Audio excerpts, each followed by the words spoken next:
السلام علیکم ورحمۃ اللہ وبرکاتہ. کیا حال ہے سب کا؟ الحمدللہ. نحمده ونصلی علی رسولہ الکریم. اما بعد فاعوذ باللہ من الشیطان الرجیم. بسم اللہ الرحمن الرحیم. رب اشرح لی صدری ویسر لی امری واحلل عقدۃ من لسانی یفقہوا قولی. علم کو اگلی نسلوں تک پہنچانا چاہیے. زیاد بن لبید رضی اللہ عنہ سے روایت ہے کہ نبی صلی اللہ علیہ وسلم نے کسی بات کا ذکر کر کے فرمایا کہ یہ اس وقت ہوگا جب علم اٹھ جائے گا. میں نے عرض کیا، اے اللہ کے رسول صلی اللہ علیہ وسلم، علم کیسے اٹھ جائے گا؟ حالانکہ ہم خود قرآن پڑھتے ہیں اور اپنے بیٹوں کو پڑھاتے ہیں اور ہمارے بیٹے اپنے بیٹوں کو، اس طرح نسل در نسل قیامت تک پڑھاتے رہیں گے. فرمایا، زیاد تیری ماں تجھ پہ روئے، یعنی تم سمجھ نہیں رہے. میں تو تمہیں مدینہ کے سمجھدار لوگوں میں شمار کرتا تھا. کیا یہ یہود و نصارہ تورات اور انجیل نہیں پڑھتے لیکن اس کی کسی بات پر عمل نہیں کرتے؟ تو علم آگے نہیں پھیلتا جب تک کہ اس پر عمل نہ کیا جائے، کیونکہ لوگ کتابوں سے زیادہ، لیکچر سے زیادہ دوسروں کو ایز اے رول ماڈل دیکھنا چاہتے ہیں، اور پھر جب وہ دوسرے کے عمل میں کوئی چیز دیکھتے ہیں تو اس کو لینا اور اس کو کرنا بھی آسان ہو جاتا ہے. اور اسی طرح یہ ہے کہ ہمیں صرف اپنے تک ہی علم کو نہیں رکھنا چاہیے، اسے آگے کی نسلوں میں بھی ٹرانسفر کرنا چاہیے. 22واں پارہ. اعوذ باللہ من الشیطان الرجیم. بسم اللہ الرحمن الرحیم. ومن يقنت منكن لله ورسوله وتعمل صالحا نؤتها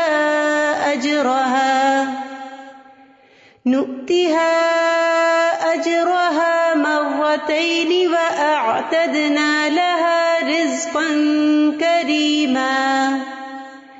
يا نساء النبي لستن كأحد من النساء إن اتقيتن فلا تخضعن بالقول فيطمع الذي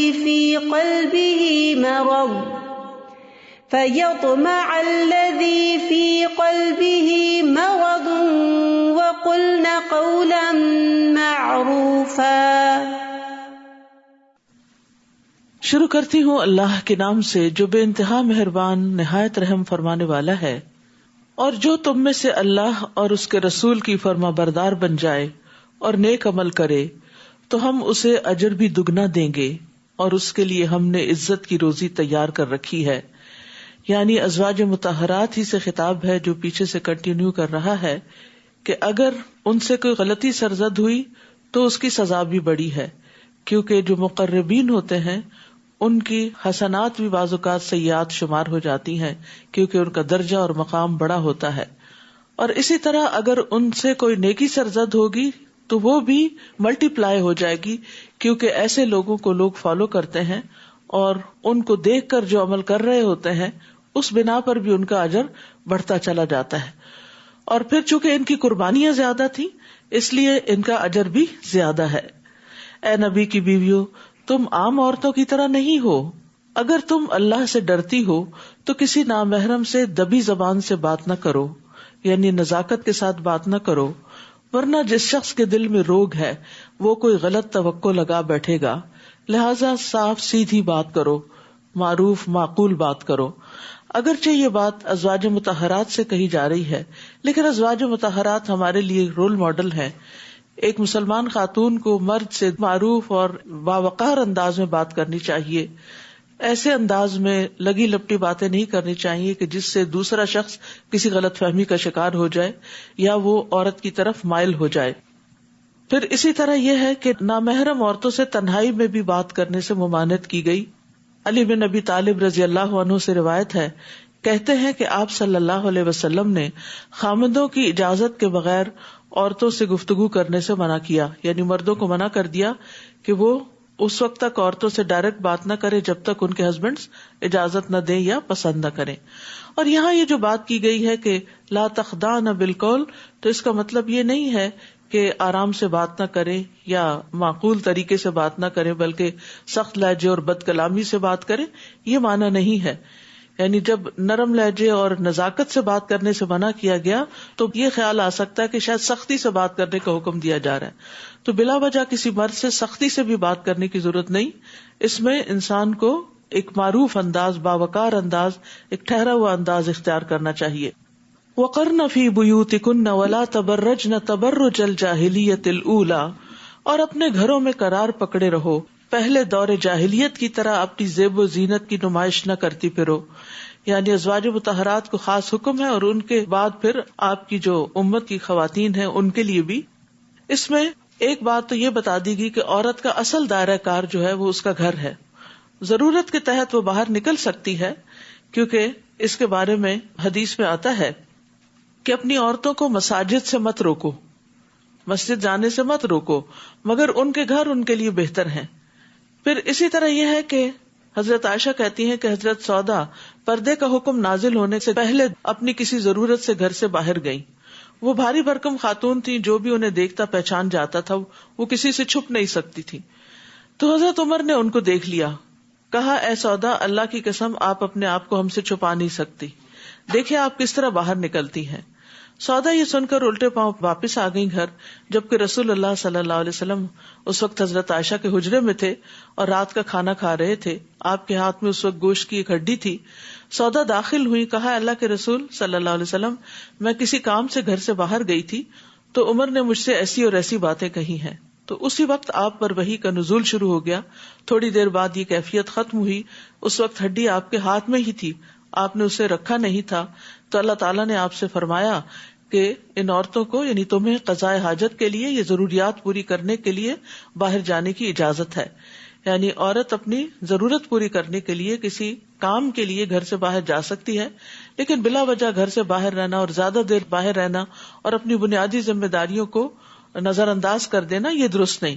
اسی طرح تعلیم اور تعلم کے لیے بھی، سیکھنے کے لیے بھی، سکھانے کے لیے عورت گھر سے باہر نکل سکتی ہے. ابو سعید رضی اللہ عنہ سے مروی ہے کہ ایک عورت رسول اللہ صلی اللہ علیہ وسلم کی خدمت میں حاضر ہوئی اور کہا یا رسول اللہ، آپ کی تمام احادیث مرد لے گئے، ہمارے لیے بھی اپنی طرف سے کوئی دن مخصوص کریں جس میں ہم آپ کے پاس آئیں اور آپ ہمیں وہ تعلیمات دیں جو اللہ نے آپ کو سکھائی ہیں. تو نبی صلی اللہ علیہ وسلم نے فرمایا فلاں فلاں دن فلاں فلاں جگہ پر جمع ہو جاؤ. چنانچہ عورتیں جمع ہوئی اور آپ صلی اللہ علیہ وسلم ان کے پاس آئے اور انہیں وہ سکھایا جو اللہ نے آپ کو سکھایا تھا. پھر اسی طرح اس آیت میں جو دوسرا حکم ہے وَلَا تَبَرَّجْنَ تَبَرُّجَ الْجَاهِلِيَّةِ الْأُولَى، کہ دور جاہلیت جیسا اپنی زیب و زینت نہ دکھاؤ. یہ تبرج کا لفظ جو ہے یہ بروج سے ہے. بروج کہتے ہیں اپنے آپ کو نمایاں کرنے کو. حضرت ابو ہریرہ سے مروی ہے کہ رسول اللہ صلی اللہ علیہ وسلم نے فرمایا اللہ کی بندیوں کو اللہ کی مسجدوں سے مت روکو، لیکن انہیں چاہیے کہ زیب و زینت کے بغیر نکلیں. یعنی مسجد جاتے ہوئے میک اپ کر کے اور بہت ایسا ڈریس پہن کے نہیں جائیں کہ جس میں مردوں کے ساتھ جب انٹریکشن ہو تو دوسروں کے لیے فتنے کا باعث بنے. پھر اسی طرح رسول اللہ صلی اللہ علیہ وسلم نے فرمایا تمہاری بدترین عورتیں وہ ہیں جو اپنی زیب و زینت کی نمائش کرنے والی ہیں اور اکڑ کر چلنے والی ہیں. یعنی چال سے بھی وہ دوسروں کو اپنی طرف مائل کرتی ہیں اور یہی منافق عورتیں ہیں. تو دور جاہلیت میں چونکہ خواتین اس قسم کے کام کرتی تھی تو مسلمان عورتوں سے یہ کہا کہ تم دور جاہلیت کی روایات کو نہ اپناؤ، تم اسلامی طریقے کو اپناؤ، ایک باوقار انداز اختیار کرو. یعنی مرد اور عورت کے انٹریکشن کو ختم تو نہیں کیا جا سکتا، لیکن وہ حدود کے اندر ہونا چاہیے کہ جس سے مسائل پیدا نہ ہو اور گھروں کے اندر بے چینی پیدا نہ ہو. وَأَقِمْنَ الصَّلَاةَ، اور نماز قائم کرو، وَآتِينَ الزَّكَاةَ، اور زکوٰۃ ادا کرو، وَأَطِعْنَ اللَّهَ وَرَسُولَهُ، اور اللہ اور اس کے رسول کی اطاعت کرو. انما يريد الله ليذهب عنكم الرجس اهل البيت ويطهركم تطهيرا. اے اہل بیت، اللہ تو یہ چاہتا ہے کہ تم سے ناپاکی کو دور کر کے اچھی طرح پاک صاف بنا دے.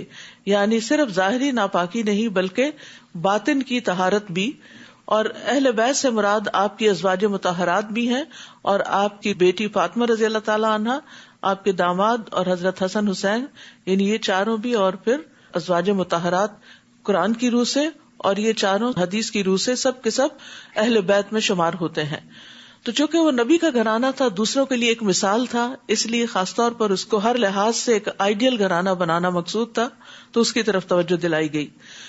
اور ازواج مطہرات کو کیا حکم دیا گیا؟ وَاذْكُرْنَ مَا يُتْلَى فِي بُيُوتِكُنَّ مِنْ آيَاتِ اللَّهِ وَالْحِكْمَةِ، اور جو تمہارے گھروں میں اللہ کی آیات اور حکمت کی باتیں پڑھ کر سنائی جاتی ہیں انہیں یاد رکھو، بلا شبہ اللہ بڑا باریک بین اور باخبر ہے.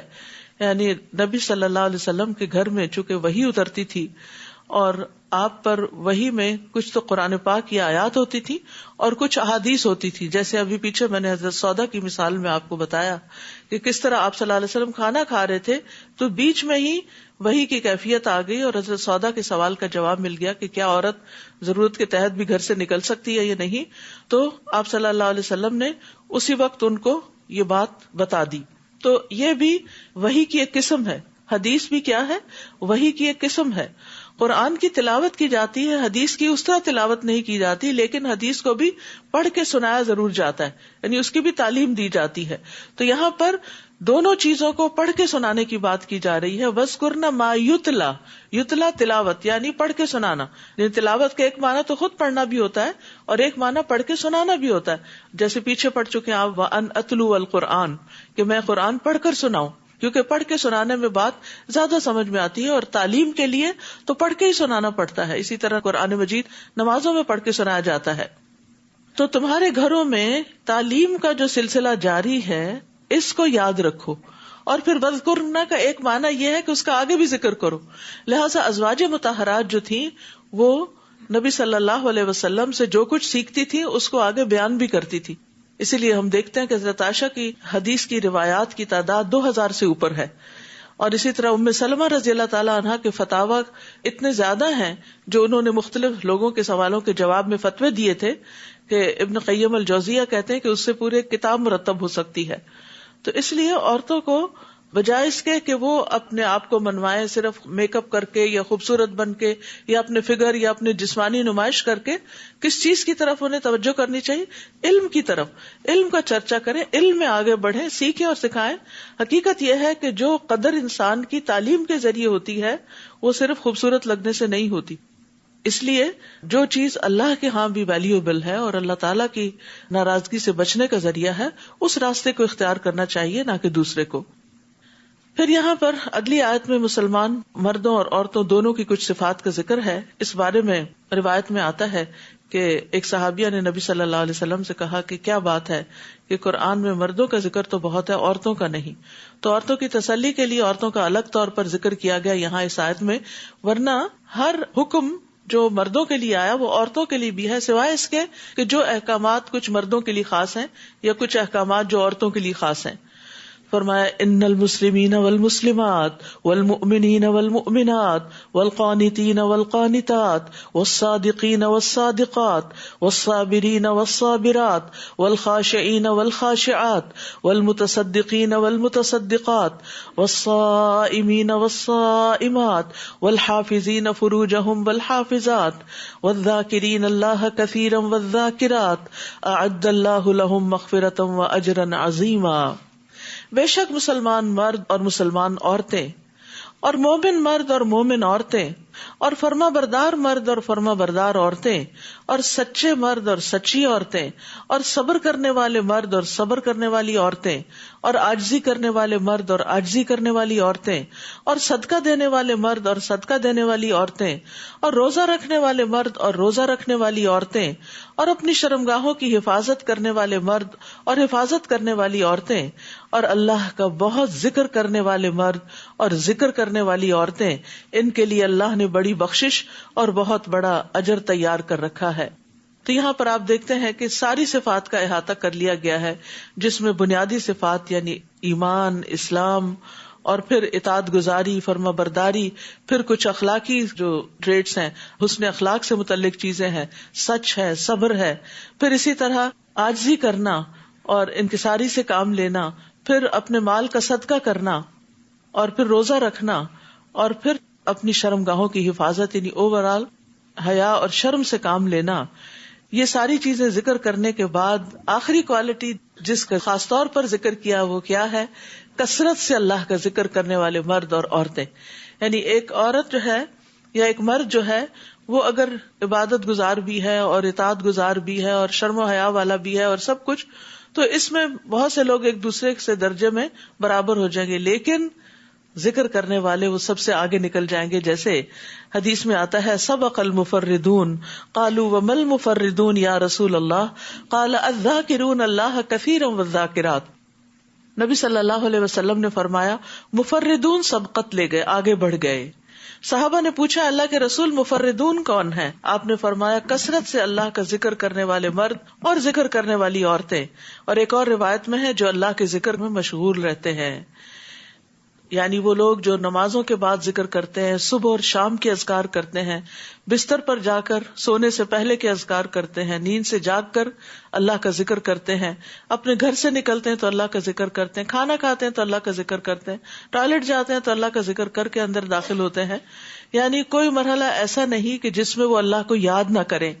تو یاد رکھیے اللہ کے ذکر سے بخشش بھی ملتی ہے اور گناہ نیکیوں میں بدل جاتے ہیں. مسند احمد کی روایت ہے رسول اللہ صلی اللہ علیہ وسلم نے فرمایا جب کوئی جماعت اکٹھی ہو کر اللہ کا ذکر کرتی ہے اور اس سے اس کا مقصد صرف اللہ کا چہرہ ہوتا ہے تو آسمان سے ایک منادی آواز لگاتا ہے کہ تم اس حال میں کھڑے ہوئے ہو کہ تمہارے گناہ معاف ہو چکے، تحقیق تمہارے گناہ نیکیوں میں بدل دیے گئے. تو یہ جماعت اکٹھی ہو کر، جیسے ہم سب صرف ایک ہی مقصد کے لیے آئے کہ یہاں بیٹھ کر اللہ کی کتاب کا ذکر کریں اور اللہ ہی کی خاطر یہ ساری باتیں سیکھیں اور سکھائیں، تو اگر ہماری نیت واقعی خالص ہوگی تو انشاءاللہ اس مجلس میں نہ صرف یہ کہ علم حاصل ہوگا بلکہ اس کے ساتھ ساتھ گناہ بھی معاف ہوں گے، بلکہ گناہ جو ہیں وہ نیکیوں میں بدل جائیں گے. اللہ سبحانہ وتعالی ہم سے یہ وعدے پورے فرمائے. کسی مومن مرد اور مومن عورت کو یہ حق نہیں کہ جب اللہ اور اس کا رسول کسی کام کا فیصلہ کر دے تو ان کے لیے اپنے معاملے میں کچھ اختیار باقی رہ جائے، اور جو اللہ اور اس کے رسول کی نافرمانی کرے تو وہ یقیناً صریح گمراہی میں جا پڑا. تو یہاں پر مومن مرد اور عورت کی بات کی جا رہی ہے کہ ایمان کا تقاضا یہ ہے کہ اللہ اور اس کے رسول کے فیصلوں پر لبیک کہا جائے، ان پر گھٹن محسوس نہ کی جائے، کیونکہ اسلام کا دین کا تقاضا یہی ہے کہ انسان اپنے معاملات میں اور خاص طور پر جھگڑوں میں اللہ اور اس کے رسول کی بات کو اہمیت دے اور اس کے آگے پوری طرح سر تسلیم خم کر دے. ثم لا يجدوا في انفسهم حرجا مما قضيت ويسلموا تسلیما. تو ہر حال میں آپ کا حکم ماننا جو ہے وہ فرض ہے. عبداللہ بن رواحہ سے روایت ہے کہ وہ رسول اللہ صلی اللہ علیہ وسلم کے ساتھ ایک سفر میں تھے. آپ نے ان سے فرمایا اے ابن رواحہ نیچے اترو اور سواریوں کو دوڑاؤ. انہوں نے کہا اللہ کے رسول میں تو یہ کام چھوڑ چکا ہوں. یہ سن کر حضرت عمر نے ان سے کہا سنو اور اطاعت کرو، اللہ کے رسول صلی اللہ علیہ وسلم نے ایک بات فرمائی ہے تو تمہیں کرنی ہے. یہ کیا بات ہوئی کہ میں چھوڑ چکا ہوں؟ تو ابن رواحہ نے اپنے آپ کو نیچے گرا دی، یعنی سواری سے فوراً چھلانگ لگا دی اور کہا اے اللہ اگر تو نہ ہوتا تو ہم ہدایت نہ پاتے، نہ ہم صدقہ کرتے، نہ ہی ہم نماز پڑھتے. ہم پر سکینت نازل کر دے اور جب دشمنوں سے آمنا سامنا ہو تو ثابت قدمی عطا کر دے. یعنی فوراً ہی پھر اللہ کے رسول صلی اللہ علیہ وسلم کی اطاعت پر دوڑ پڑے. اصل میں یہ آیت ایک پس منظر میں ہے، وہ یہ کہ حضرت زید رضی اللہ عنہ جو تھے نبی صلی اللہ علیہ وسلم کے آزاد کردہ غلام تھے اور آپ نے ان کو اپنا بیٹا بنایا تھا. بہت سی ان میں زبردست کوالٹیز ہیں اور آپ ان سے بے پناہ محبت کرتے تھے. جب ان کی شادی کا وقت آیا تو آپ نے اپنی پھپھی کی بیٹی حضرت زینب سے ان کی شادی کا پیغام بھیجا. تو حضرت زینب چونکہ عربوں میں سے تھیں اور ان کے یہاں حسب نسب کا بہت احساس ہوتا تھا، اگرچہ حضرت زید بھی اصلاً عرب ہی تھے لیکن چونکہ غلامی گزار چکے تھے تو اس لیے ان کے دل میں تھوڑی سی گھٹن تھی. لیکن نبی صلی اللہ علیہ وسلم نے جب حکم دیا تو اس حکم کو مان لیا، لیکن ایک تردد کے بعد. تو اس پر یہ آیت اتری کہ مومنوں کو اللہ اور اس کے رسول کا حکم مانتے ہوئے دل کے اندر کوئی تردد نہیں ہونا چاہیے. ہمیں بھی اپنے طرز عمل کا جائزہ لینا چاہیے کہ جب اللہ سبحانہ وتعالیٰ کی طرف سے کوئی آیت آتی ہے، کوئی حکم آتا ہے یا کوئی حدیث آتی ہے تو پھر ہم اس کی کچھ تعویلیں تو نہیں سوچنے لگتے کہ کسی طرح اس کے امپلیمنٹیشن سے ہم بچ جائیں، کیونکہ اگرچہ کچھ چیزیں مشکل لگتی ہیں لیکن ہمارا فائدہ اسی میں ہی ہوتا ہے. اب دوا پینا کس کو خوشگوار لگتا ہے یا کسی سرجری سے گزرنا، لیکن آپ دیکھتے ہیں کہ بعض اوقات لوگ جب نیز کی سرجری کرا لیتے ہیں تو وہ دوڑنے لگتے ہیں، یعنی پہلے سے بہت زیادہ ان کی لائف کوالٹی جو ہے وہ بڑھ جاتی ہے. تو اسی طرح بعض احکامات جو ہوتے ہیں وہ مشکل ضرور ہوتے ہیں، نفس پر بھاری ہوتے ہیں، لیکن ماننے کے بعد انسان کے لیے راحت اور آسانی بڑھ جاتی ہے. جیسے یہ حیا ہی کی بات ہے، پردے ہی کے احکامات ہیں، اگرچہ مشکل ہے لیکن اس میں انسان کے لیے بہت بڑی پروٹیکشن بھی ہے. اور جب آپ اس شخص کو جس پر اللہ نے بھی احسان کیا تھا اور آپ نے بھی، حضرت زید کی طرف اشارہ ہے، یہ کہہ رہے تھے کہ اپنی بیوی کو پاس ہی رکھو اور اللہ سے ڈرو. اب ہوا یہ کہ حضرت زینب نے شادی تو کر لی لیکن وہ ان کے ساتھ نبھا نہیں پا رہی تھی. دونوں کی عادات میں، مزاج میں بہت بڑا فرق تھا. دونوں ہی بڑے نیک تھے. حضرت زید بھی اللہ سبحانہ تعالیٰ نے ان پر احسان کیا اور نبی صلی اللہ علیہ وسلم کے تو بہت ہی پیارے تھے. اور اسی طرح حضرت زینب جو تھی وہ بھی ایک بڑی نیک اور بہت عبادت گزار خاتون تھی. بظاہر خرابی نہیں تھی لیکن دل نہیں ملے ہوئے تھے. تو یاد رکھیے کہ بعض اوقات کسی بھی کپل کے اندر جو اختلاف ہوتا ہے وہ ضروری طور پر یہ نہیں ہوتا کہ دونوں میں سے کوئی ایک بہت برا ہوتا ہے یا اس کے ساتھ ظلم ہی ہوتا ہے تو وہ نہیں بنتی. روحیں اللہ کے لشکر ہیں، جو وہاں ملی وہ دنیا میں بھی آ کر ایک دوسرے سے اٹریکٹ ہوتی ہیں، اور جو وہاں ایک دوسرے سے اجنبی رہی وہ دنیا میں آ کر بھی شاید شادی بھی ہو جائے وہ اجنبی رہتے ہیں، بڑھاپے تک وہ اجنبی ہی رہتے ہیں ایک دوسرے سے. یہ بہت نیچرل سی بات ہے. ہر ایک کا ایک الگ امتحان ہوتا ہے. تو یہ بھی کچھ لوگوں کے لیے امتحان بن جاتا ہے کہ شادی کے بعد ان کو وہ انٹیمیسی محسوس نہیں ہوتی جس کی وہ ایکسپیکٹ کر رہے ہوتے ہیں. تو ایسے میں انسان کو حد الوسع نبھانے کی کوشش کرنی چاہیے. لیکن بہرحال حضرت زید نے جب دیکھا کہ حالات درست نہیں ہے تو وہ طلاق دینے کا ارادہ کرتے تھے اور نبی صلی اللہ علیہ وسلم سے کہتے تھے کہ میں طلاق دینا چاہتا ہوں. تو آپ ان سے کہتے تھے کہ اپنی بیوی کو پاس ہی رکھو، انہیں طلاق نہ دو. جیسے ہر ایک جب بھی کوئی بچہ یہ کہے آ کے کہ میں اپنی بیوی کو نہیں رکھنا چاہتا تو ماں باپ کیا سمجھاتے ہیں کہ نہیں ایسا نہیں سوچو، یہ ہو ہی نہیں سکتا. تو یہی صورتحال یہاں بھی تھی. تو اس وقت آپ ایسی بات اپنے دل میں چھپا رہے تھے جسے اللہ ظاہر کرنا چاہتا تھا. اصل میں اللہ تعالیٰ وحی کے ذریعے آپ کو بتا چکے تھے کہ جب زید طلاق دیں گے تو ان کا نکاح آپ کے ساتھ ہوگا، اور وہ آپ کے منہ بولے بیٹے تھے، اور عربوں کے ہاں منہ بولے بیٹے کو بھی اصل بیٹے کی طرح کنسیڈر کیا جاتا تھا، اور اس کی بیوی سے نکاح کو بہت بڑا جرم تصور کیا جاتا تھا. تو آپ کو اس بات کا بھی ڈر تھا کہ اگر یہ طلاق ہو گئی تو پھر ایسا نہ ہو کہ مجھے شادی کرنی پڑے، اور اس سے تو بہت بڑا پروپیگنڈا شروع ہو جائے گا، ایک بہت ہی تکلیف دہ اور مشکل مرحلہ ہوگا. تو اللہ سبحانہ تعالیٰ نے اس کا بھی ذکر کر دیا کہ اس وقت آپ ایسی بات اپنے دل میں چھپا رہے تھے جسے اللہ ظاہر کرنا چاہتا تھا. یعنی اللہ تعالیٰ آپ کے ذریعے اس خرابی کو دور کرنا چاہتا تھا جو اس معاشرے کے اندر پائی جاتی تھی، جس میں لوگوں کے لیے بڑی مشکلات تھی کہ منہ بولے بیٹے کو بیٹا کہہ کے پھر اس پر بیٹے کے احکامات لاگو کرنا. آپ لوگوں سے ڈر رہے تھے، حالانکہ اللہ اس بات کا زیادہ حقدار ہے کہ آپ اس سے ڈریں. یہ لوگوں کا خوف بھی ایک نیچرل سا خوف ہوتا ہے، خواہ لوگ کیا کہیں گے، لیکن اللہ کے حکم کے آگے پھر وہ بہت بڑھ نہیں جانا چاہیے. یعنی اس کا ہونا تو ایک طبعی سی بات ہے لیکن اس کو اوور پاور نہیں کرنا چاہیے. پھر جب زید اس عورت سے اپنی حاجت پوری کر چکے تو ہم نے آپ سے اس عورت کا نکاح کر دیا. اللہ تعالیٰ نے خود نکاح کر دیا. یعنی جب آپ نے میسج بھیجا حضرت زینب کو تو انہوں نے کہا میں اس وقت تک کوئی فیصلہ نہیں کروں گی جب تک کہ استخارہ نہ کر لوں. اور جب استخارہ کرنے لگی تو نبی صلی اللہ علیہ وسلم کو اللہ تعالیٰ نے وحی کے ذریعے حکم دیا کہ آپ کا نکاح ان سے کر دیا گیا. اللہ تعالیٰ نے خود کر دیا اور پھر آپ صلی اللہ علیہ وسلم بغیر اجازت کے اندر تشریف لے آئے. اور اللہ تعالیٰ نے ایسا کیوں کیا؟ تاکہ مومنوں پر ان کے منہ بولے بیٹوں کی بیویوں کے بارے میں کوئی تنگی نہ رہے جبکہ وہ ان سے اپنی حاجت پوری کر چکے ہوں اور اللہ کا حکم ہو کر رہنے والا ہے. یاد رکھیے کہ یہ نکاح جو ہے حضرت زید کی طلاق دینے کے بعد عدت پوری ہونے کے بعد ہوا تھا. جو بات اللہ نے نبی کے لیے مقرر کر دی ہے اس میں نبی پر کوئی تنگی نہیں. یعنی نبی صلی اللہ علیہ وسلم کو اس بات پر مطمئن ہو جانا چاہیے. یہی اللہ کی سنت ہے جو ان نبیوں میں بھی جاری رہی جو پہلے گزر چکے ہیں، اور اللہ کا حکم ایک طے شدہ فیصلہ ہوتا ہے. جو لوگ اللہ کے پیغامات پہنچایا کرتے تھے اور اسی سے ڈرتے تھے، اللہ کے سوا اور کسی سے نہیں ڈرتے تھے، اور حساب لینے کو اللہ ہی کافی ہے. ما كان محمد ابا احد من رجالكم ولكن رسول الله وخاتم النبيين وكان الله بكل شيء عليما. محمد صلی اللہ علیہ وسلم تمہارے مردوں میں کسی کے باپ نہیں ہے، یعنی آپ کا کوئی حقیقی بیٹا آپ کی وفات سے پہلے باقی نہیں رہا، اور خاص طور پر اس حکم کے آنے سے پہلے آپ کے 3 بیٹے تھے، قاسم، طاہر، طیب، لیکن وہ سب چھوٹے ہوتے ہی فوت ہو گئے تھے. پھر ابراہیم پیدا ہوئے تھے ماریہ قبطیہ سے، وہ بھی آپ کی زندگی میں فوت ہو چکے تھے، لہٰذا آپ کا کوئی بھی حقیقی بیٹا نہیں تھا. تو اسی کی طرف اشارہ کیا جا رہا ہے، بلکہ وہ اللہ کے رسول اور خاتم النبیین ہیں، اور اللہ تعالیٰ ہر چیز کو خوب جاننے والا ہے. یعنی آپ کے بعد کوئی اور نبی نہیں آئے گا نبی صلی اللہ علیہ وسلم نے فرمایا بنی اسرائیل کی سیاست ان کے انبیاء کرتے تھے، جب کوئی نبی وفات پا جاتا تو اس کی جگہ دوسرا نبی آ جاتا، اور یقیناً میرے بعد کوئی نبی نہیں ہے، اور ان قریب میرے بعد خلفاء ہوں گے اور بہت ہوں گے۔ آپ نے اس بات سے بھی خبردار کیا کہ بے شک میری امت میں 30 کذاب ہوں گے، جن میں سے ہر ایک یہ دعویٰ کرے گا کہ وہ نبی ہے، اور میں خاتم النبیین ہوں، میرے بعد کوئی نبی نہیں، یعنی نہ کوئی نبی ہے نہ کوئی رسول ہے۔ آپ کے بعد کسی کو بھی نبی یا رسول ماننا جو ہے وہ بنیادی عقیدے میں خلل ڈال دیتا ہے۔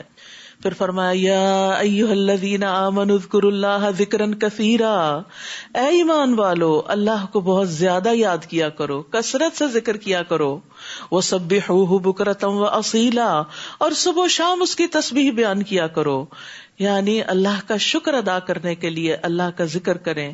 اور پھر یہ ذکر جو ہے یہ نماز بھی ہے، نماز تو ذکر کا سب سے بڑا طریقہ ہے، جس میں زبان بھی ذکر کرتی ہے، جس میں انسان کا دل بھی ذکر کرتا ہے، اللہ کی طرف متوجہ ہوتا ہے، جس میں انسان کے ہاتھ پاؤں بھی شریک ہو جاتے ہیں۔ اسی طرح قرآن کی تلاوت، تسبیحات، درود شریف، آیت کریمہ، یہ تمام چیزیں جو ہیں یہ اللہ کا ذکر شمار ہوتی ہیں۔ اسی طرح دین کی تعلیم دینا، قرآن پڑھنا، پڑھ کر سنانا، اس کا مذاکرہ کرنا، یہ بھی ذکر ہی کی قسمیں ہیں۔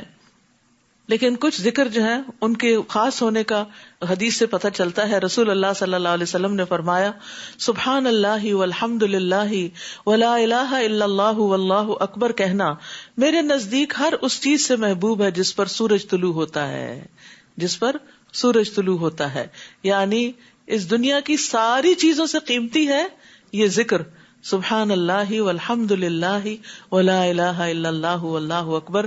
لہٰذا ہم سب کو اس کا اہتمام کرنا چاہیے۔ جیسے آپ نماز کے لیے اٹھتے ہیں، پہلے بھی میں نے کہا تھا اوقات کچھ لگا لیں اپنی طرف سے، یعنی یہ نہیں کہ ایک وقت سب کے لیے کوئی پابندی کرے، کیونکہ اس طرح تو بدعت ہو جاتی، دین میں وہ چیزیں لاگو کر دینا جو نبی صلی اللہ علیہ وسلم نے ہمیں ان کی پابندی ان اوقات میں نہیں سکھائی۔ لیکن ہر کوئی اپنی پلاننگ کے طور پر، اپنی ڈسپلن کے طور پر، اپنے حالات کے مطابق اپنے آپ کو باندھنے کے لیے کچھ نہ کچھ اپنے لیے مقرر کر لے۔ تو اس صورت میں مثلاً جیسے آپ نماز کے بعد کھڑے ہو رہے ہوتے ہیں، اپنی چادر وغیرہ طے کر رہے ہوتے ہیں یا اپنا شوز پہن رہے ہوتے ہیں، تو اتنی دیر میں آپ کم از کم 3 دفعہ یہ تسبیح آرام سے پڑھ سکتے ہیں۔ تو اس طرح کی کچھ عادات ڈال لینا اپنی ذاتی، یہ کثرت سے ذکر میں پھر آ جاتا ہے، انسان ان مواقع کو مس نہیں کرتا، ورنہ تو سوچوں میں ادھر ادھر گم ہو جاتا ہے اور ذکر کرنا بھول جاتا ہے۔ اسی طرح یہاں خاص طور پر سبحوہ بکرۃ واصیلا، صبح اور شام تسبیح زیادہ مفید ہے۔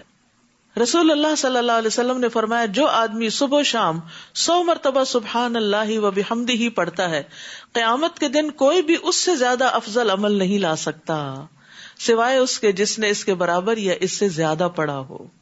بہترین افضل ترین عمل ہوگا آپ کے نامہ اعمال میں اگر آپ سورج نکلنے سے پہلے اور سورج غروب ہونے سے قبل آپ سبحان اللہ وبحمدہ 100 دفعہ پڑھ لیں۔ 3-4 منٹ بھی نہیں لگتے، آپ کر کے تو دیکھیں، صرف عادت کی بات ہے۔ اور اس وقت آپ اپنے آپ سے پوچھیں کہ آپ کیا کام کر رہے ہوتے ہیں، کیا آپ ایکسرسائز کر رہے ہیں، کیا آپ واک کر رہے ہیں، کیا آپ کوئی گھر کا کام کر رہے ہیں، کوکنگ کر رہے ہیں، تو اس وقت میں اس کام کے ساتھ اس تسبیح کو باندھ لیں۔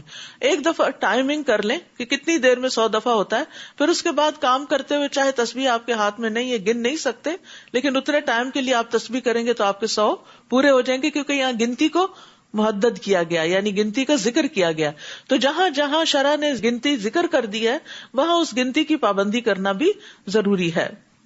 وہی ہے جو تم پر رحمت فرماتا ہے، هو الذی یصلی علیکم وملائکتہ، اور اس کے فرشتے بھی تمہارے لیے دعائے رحمت کرتے ہیں تاکہ وہ تمہیں اندھیروں سے نکال کر روشنی کی طرف لے جائے، اور اللہ مومنوں پر بہت مہربان ہے۔ سبحان اللہ۔ اسی لیے اللہ سبحانہ تعالیٰ نے مومنوں کو اچھے اچھے احکامات دیے ہیں تاکہ وہ اس دنیا کی زندگی میں بھی مشکلات سے بچ سکیں اور آئندہ بھی۔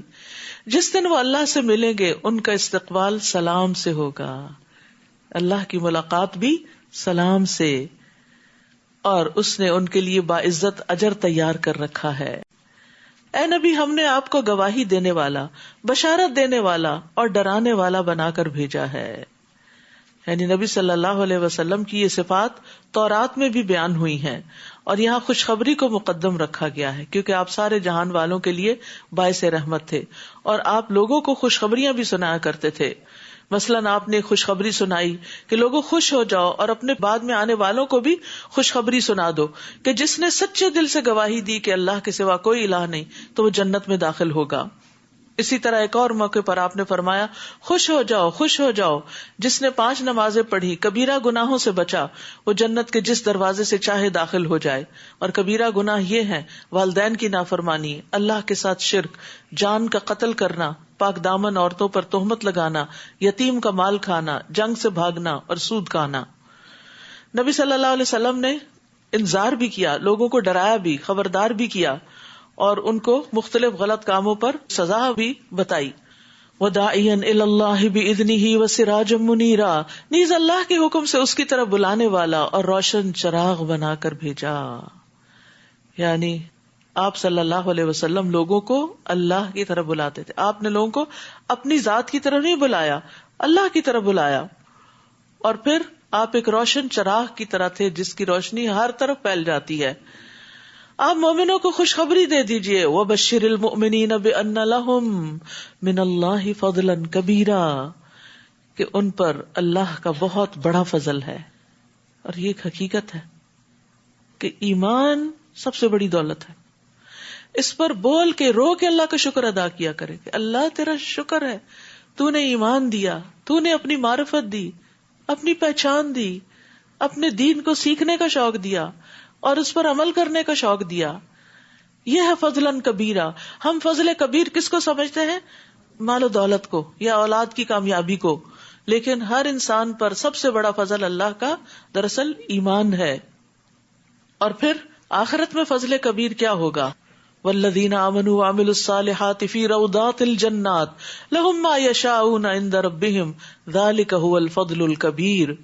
اور وہ لوگ جو ایمان لائے اور انہوں نے نیک اعمال کیے وہ جنتوں کے باغوں میں ہوں گے، ان کے لیے ان کے رب کے پاس وہ ہوگا جو وہ چاہیں گے. یہی بہت بڑا فضل ہے. وَلَا تُطِعِ الْكَافِرِينَ وَالْمُنَافِقِينَ وَدَعْ أَذَاهُمْ وَتَوَكَّلْ عَلَى اللَّهِ وَكَفَى بِاللَّهِ وَكِيلًا. نیز آپ کافروں اور منافقوں کی بات نہ مانیے اور ان کی اظہار آسانی کی پرواہ نہ کیجیے. یعنی اگر آپ کا وہ مذاق اڑائیں، تنگ کریں تو آپ اس کی پرواہ نہ کریں، اپنا کام کرتے جائیں اور اللہ پر بھروسہ کیجیے، اور کام بنانے کو اللہ ہی کافی ہے. اے ایمان والو، جب تم مومن عورتوں سے نکاح کرو پھر انہیں چھونے سے پہلے طلاق دے دو تو تمہارے لیے ان پر کوئی عدت نہیں جس کے پورا ہونے کا تم مطالبہ کر سکو، لہٰذا اسی وقت انہیں کچھ دے دلا کر بھلے طریقے سے رخصت کر دو.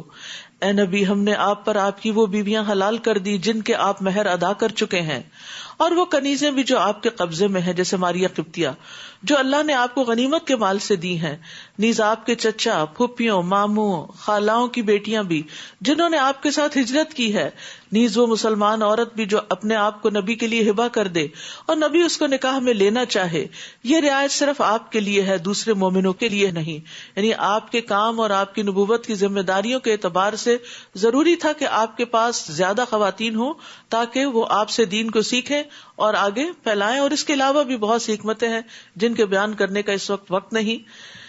ہم جانتے ہیں کہ ہم نے مومنوں پر ان کی بیویوں اور مقبوضہ کنیزوں کے بارے میں کیا فرض کیا، یعنی کہ ایک مومن مرد کے لیے 4 سے زیادہ شادی کی اجازت نہیں ہے. آپ کو یہ رعایت اس لیے دی ہے کہ آپ پر کوئی تنگی نہ رہے، اور اللہ معاف کرنے والا ہے، رحم کرنے والا ہے. یعنی جہاں آپ مناسب سمجھے کہ کسی عورت سے شادی کرنا اس کے قبیلے والوں کے لیے دین کے لیے بہتر ہے تو اس پر آپ پر کوئی ریسٹرکشن نہیں رکھی گئی. یہاں نعوذ باللہ یہ سوچنا کہ آپ کے اندر کوئی ایسی خواہشات تھی جن کی وجہ سے آپ بہت تنگ تھے تو آپ کو ایک کھلی چھٹی دے دی گئی، یہ مطلب نہیں ہے. آپ صلی اللہ علیہ وسلم نے 25 سال کی عمر میں اپنے سے 15 سال بڑی خاتون حضرت خدیجہ سے شادی کی تھی، اور جب تک وہ زندہ رہی آپ نے دوسری شادی نہیں کی. تو اس سے پتہ چلتا ہے کہ جوانی میں آپ نے اتنی پاک دامنی اختیار کی اور اس طرح اپنی ازدواجی زندگی بسر کی. تو جو بعد میں آپ کی زیادہ شادیاں ہیں ان کے کئی ایک مقاصد تھے جن کو کتابوں میں پڑھا جا سکتا ہے.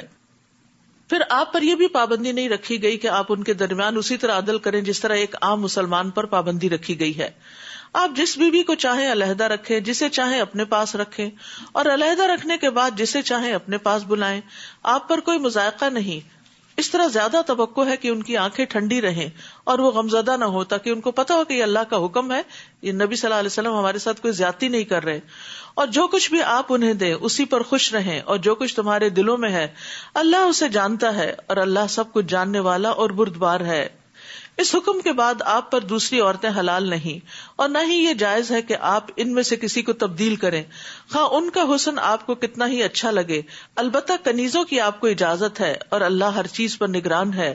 اے ایمان والو، نبی کے گھروں میں نہ جایا کرو الا یہ کہ تمہیں اجازت دی جائے، اور کھانے کی تیاری کا انتظار نہ کرنے لگو، یعنی جا کے بیٹھ نہ جاؤ کہ کھانا پکے اور پھر کھائیں اور پھر جائیں، اس طرح ان کے کاموں میں حرج ہوتا ہے.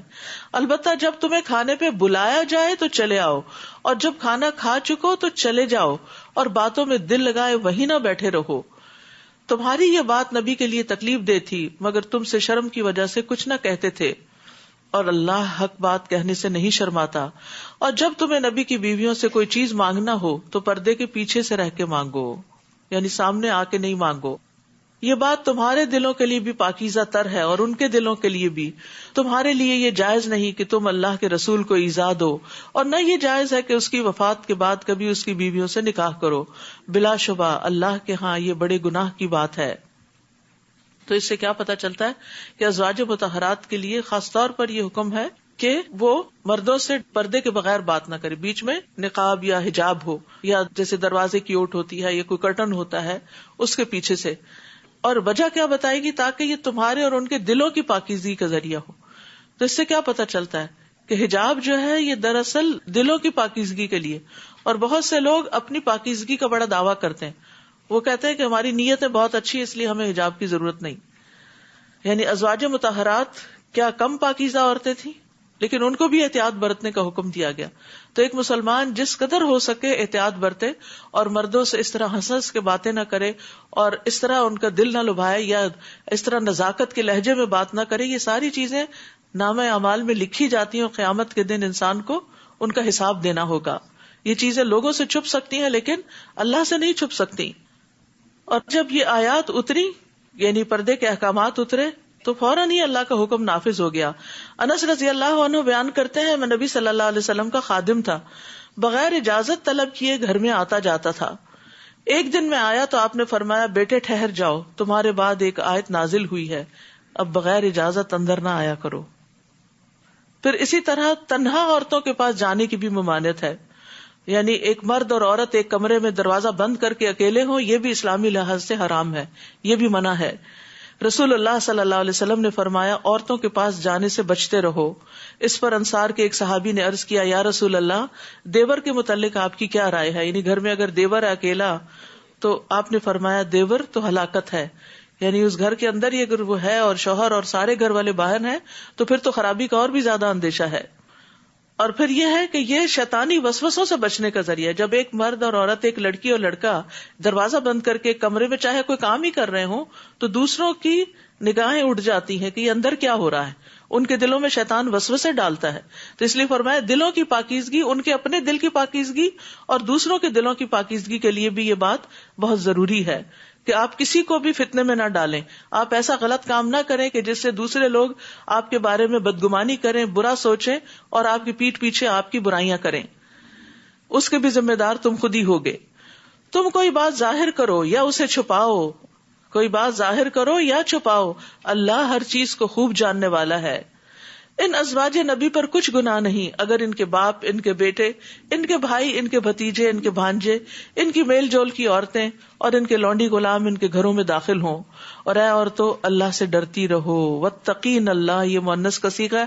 واتقین اللہ ان اللہ کان علی کل شیء شہیدا، یقیناً اللہ ہر چیز پر گواہ ہے، ہر چیز دیکھ رہا ہے.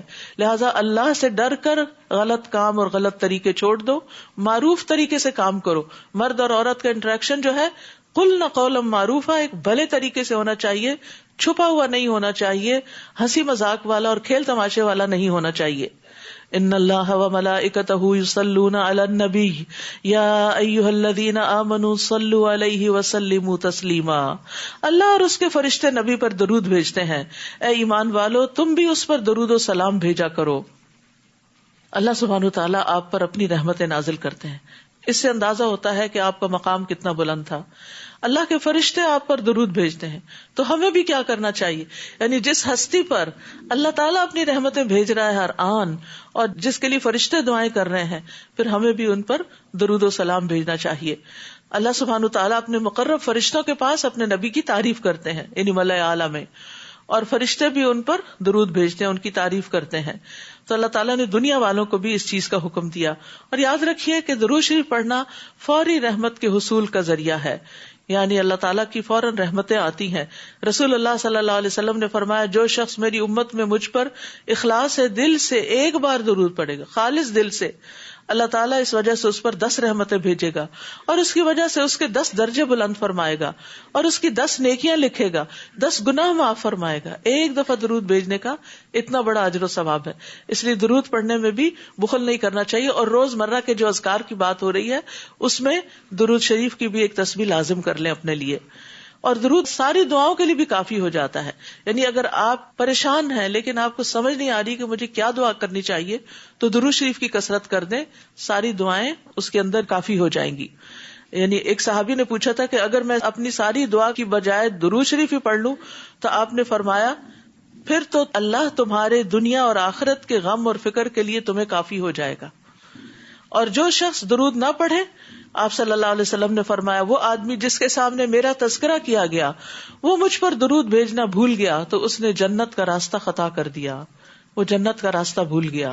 یعنی درود نہ پڑھنا نقصان دہ بھی. ایک تو یہ کہ پڑھے تو فائدہ ہے، نہ پڑھے تو نقصان بھی ہے. کچھ کام ایسے ہیں نہ کریں تو کوئی بات نہیں، لیکن یہاں نہ کرنا نقصان کا باعث ہے. زید بن خارجہ کہتے ہیں، میں نے رسول اللہ صلی اللہ علیہ وسلم سے پوچھا تو آپ نے فرمایا، مجھ پر سلاد بھیجو اور دعا میں کوشش کرو اور کہو اللہم صلی علی محمد وعلی آل محمد. یہ سب سے چھوٹا درود ہے جس کو آپ چلتے پھرتے بھی پڑھ سکتے ہیں. بعض لوگوں کے ذہن میں یہ خیال ہوتا ہے کہ آپ وضو کے بغیر پڑھ سکتے ہیں. جی بالکل، وضو کے بغیر بھی درود شریف پڑھا جا سکتا ہے. لیٹ کے پڑھ سکتے ہیں، واک کرتے ہوئے، کھانا پکاتے ہوئے، کسی بھی وقت انسان درود بھیج سکتا ہے آپ پر. ان الذین یؤذون اللہ ورسولہ لعنہم اللہ فی الدنیا والآخرہ. جو لوگ اللہ اور اس کے رسول کو دکھ پہنچاتے ہیں، اللہ نے ان پر دنیا میں بھی لعنت فرمائی ہے اور آخرت میں بھی، یعنی وہ اللہ کی رحمت سے محروم ہے اور ان کے لیے رسوا کن عذاب تیار کر رکھا ہے. یعنی جسمانی اذیت تو کوئی اللہ کو پہنچا ہی نہیں سکتا کہ اللہ تک پہنچے اور نعوذ باللہ اس کو کوئی تکلیف دے. تو اس سے مراد پھر کون سی چیزیں ہیں کہ جو اپنی زبان سے ایسی باتیں کرتے ہیں یا ایسے کام کرتے ہیں جو اللہ اور اس کے رسول کو پسند نہیں. اور جو لوگ مومن مردوں اور مومن عورتوں کو ان کے کسی قصور کے بغیر دکھ پہنچاتے ہیں تو انہوں نے بہتان اور صریح گناہ کا بار اٹھا لیا. یاد رکھیے، تکلیف دینا کسی کے لیے بھی جائز نہیں. یہاں اللہ تعالیٰ کی بات بھی آئی ہے، رسول صلی اللہ علیہ وسلم کی بھی آئی، اور پھر مومن مردوں اور عورتوں کی بھی آئی. یعنی کسی بھی صاحب ایمان کو اپنے ہاتھ سے، زبان سے آپ تکلیف نہ دے. پھر اس کے بعد آپ دیکھیں جانوروں اور پرندوں اور درندوں اور باقی مخلوقات، حتیٰ کہ جنوں کو بھی. وہ کیسے؟ جیسے ہڈی کے ساتھ استنجا کرنے سے منع کیا گیا کیونکہ وہ جنوں کی خوراک ہے، تو اس کو گندا نہیں کرنا چاہیے. یعنی ایک مومن جو ہوتا ہے یا ایک مسلم جو ہوتا ہے اس کے ہاتھ، زبان سے سب محفوظ رہتے ہیں، تو کسی کے لیے بھی اذیت اور دکھ کا باعث نہیں بننا چاہیے. بعض اوقات باتیں بنتی ہیں، بعض اوقات ہمارے رویے بنتے ہیں. بعض اوقات چھوٹی سی بات ہوتی ہے لیکن دوسرا شخص بہت زیادہ تکلیف محسوس کرتا ہے کچھ رویوں کی وجہ سے. یعنی بعض لوگ آپ بات کرتے ہیں تو وہ خواہ ہنس پڑتے ہیں، حالانکہ وہ ہنسنے کا موقع نہیں ہوتا. بعض ماؤں کو میں نے دیکھا ہے کہ وہ بچوں کے اوپر ہنسنا شروع کر دیتی ہیں اور بچے اس کی وجہ سے بہت اریٹیٹ ہوتے ہیں. تو ہم سوچتے ہیں کہ ہم تو ہنس رہے ہیں، ہم تکلیف نہیں دے رہے، بظاہر آپ کا عمل ہنسی کا ہے لیکن وہ دوسرے کے لیے اذیت کا باعث ہے. تو ہر شخص کو اللہ تعالیٰ نے اتنی سمجھ دی ہے کہ وہ دوسروں کو اذیت نہ دے.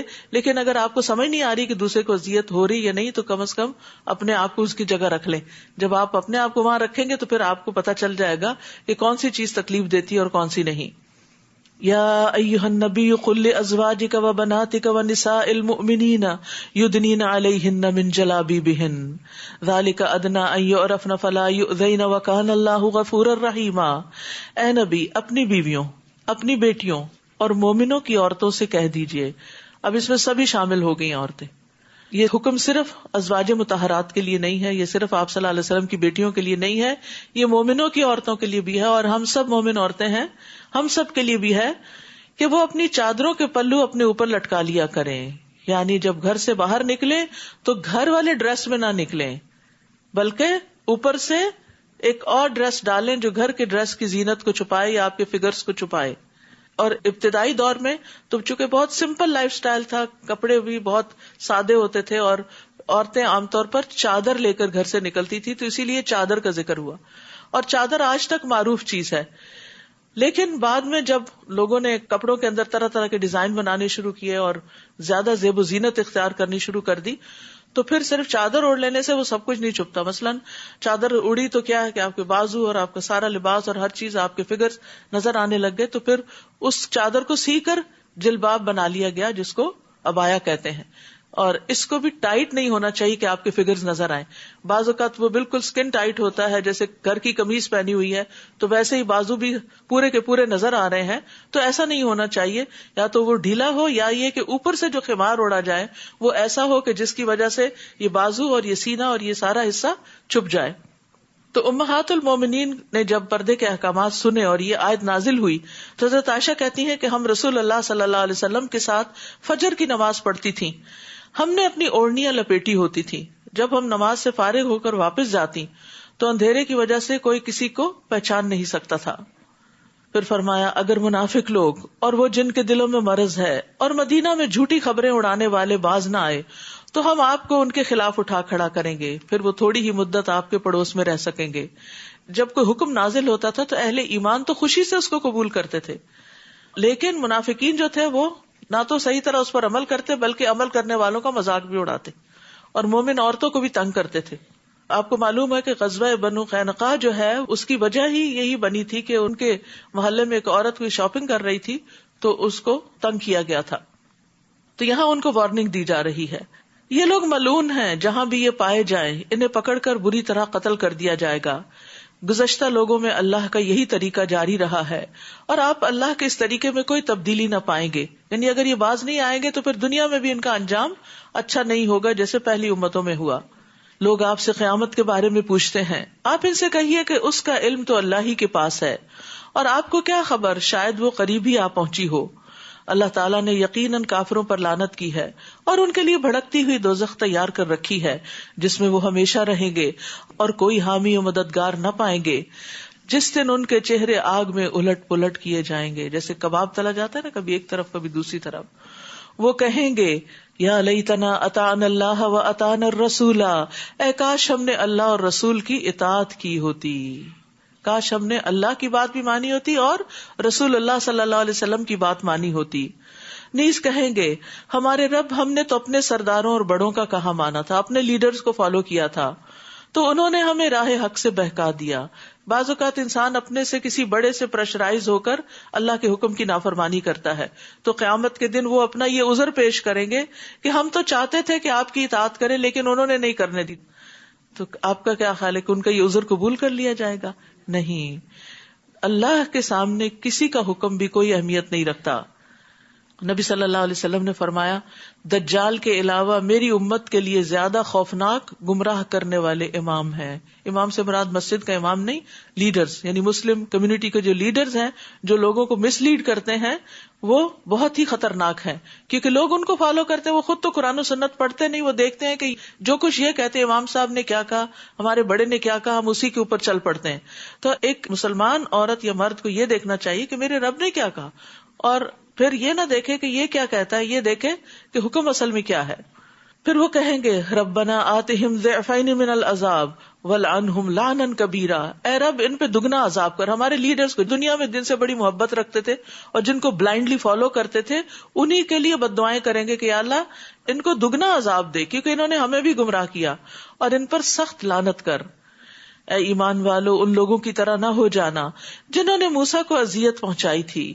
پھر اللہ نے موسیٰ کو ان کی بنائی ہوئی باتوں سے بری کر دیا اور وہ اللہ کے ہاں بڑی عزت والے تھے. موسیٰ علیہ السلام کا مقام اور قدر اللہ کے ہاں بہت بڑی. آپ دیکھیں قرآن مجید کے ہر جز میں موسیٰ علیہ السلام کا ذکر ہے.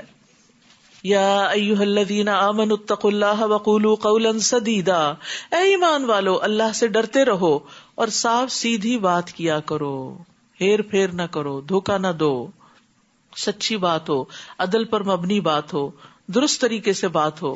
بہترین کمیونیکیشن کی طرف توجہ دلائی گئی ہے. اس سے فائدہ کیا ہوگا؟ اس طرح اللہ تمہارے اعمال کو درست کر دے گا اور تمہارے گناہ معاف کر دے گا. اور جس شخص نے اللہ اور اس کے رسول کی اطاعت کی اس نے بہت بڑی کامیابی حاصل کر لی. ابن عباس اس آیت کی تفسیر میں کہتے ہیں کہ اللہ تمہاری درست بات کی وجہ سے تمہاری نیکیاں قبول کر لے گا. مقاتل کہتے ہیں کہ تمہارے اعمال کو پاک کر دے گا، یعنی یہ شخص ساری کی ساری بھلائی حاصل کرنے میں کامیاب ہو گیا. تو بات شروع کہاں سے ہوئی؟ زبان سے. اس پارے کا آغاز بھی زبان کے صحیح استعمال سے ہوتا ہے، اور یہاں بھی زبان کی درستگی کی بات کی گئی، کیونکہ انسان کی اگر بات درست ہو جائے تو وہ دراصل علامت ہوتی ہے اس بات کی کہ اس کا دل درست ہے، اور دل کی درستگی پر باقی سارے اعمال کا انحصار ہے. ہم نے اپنی امانت آسمانوں، زمین اور پہاڑوں پر پیش کی تو انہوں نے اسے اٹھانے سے انکار کر دیا اور اس سے ڈر گئے، مگر انسان نے اٹھا لیا. یقیناً وہ بڑا ظالم اور جاہل ہے. اور امانت سے مراد شرعی احکامات ہیں. اور بھی معنی کیے گئے ہیں، لیکن صحیح موقف یہی ہے کہ اس میں تمام تر شرعی احکامات اور تکالیف شامل ہیں، جس کا لازمی نتیجہ یہ تھا کہ اللہ منافق مردوں اور عورتوں اور مشرک مردوں اور عورتوں کو سزا دے اور مومن مردوں اور عورتوں پر مہربانی کرے، اور اللہ معاف کر دینے والا اور بخشنے والا ہے. سورۃ سبا. بسم اللہ الرحمن الرحیم. الحمد للہ الذی لہ ما فی السماوات وما فی الارض وَلَهُ الْحَمْدُ فِي الْآخِرَةِ وَهُوَ الْحَكِيمُ الْخَبِيرُ. ہر طرح کی تعریف اس اللہ کے لیے ہے جو آسمانوں اور زمین میں ہر چیز کا مالک ہے، اور آخرت میں بھی تعریف اسی کے لیے ہے، اور وہ حکمت والا اور باخبر ہے. 5 سورتوں کے آغاز میں الحمدللہ آتا ہے، جن میں سے ایک سورت سبا بھی ہے، اور اس میں اللہ سبحانہ تعالیٰ کی حمد اور شکر کی بات ہوگی. جو کچھ زمین میں داخل ہوتا ہے یا اس سے نکلتا ہے، نیز جو کچھ آسمان سے اترتا ہے اور جو کچھ آسمان میں چڑھتا ہے، وہ ہر چیز کو جانتا ہے، اور وہ رحم کرنے والا معاف کرنے والا ہے. تو یاد رکھیے، آسمان سے بہت کچھ اتر رہا ہوتا ہے، فیصلے اتر رہے ہوتے ہیں، خیر و شر اتر رہا ہوتا ہے. اسی طرح زمین سے بھی کئی چیزیں باہر نکل رہی ہوتی ہیں اور اوپر کو جا رہی ہوتی ہیں. ہمارے اعمال اوپر چڑھ رہے ہوتے ہیں. اسی لیے رسول اللہ صلی اللہ علیہ وسلم نے ایک بہت خوبصورت حفاظت کی دعا سکھا دی. آپ نے فرمایا، کیا میں تمہیں وہ کلمات نہ سکھاؤں جو مجھے روح الامین نے سکھائے ہیں؟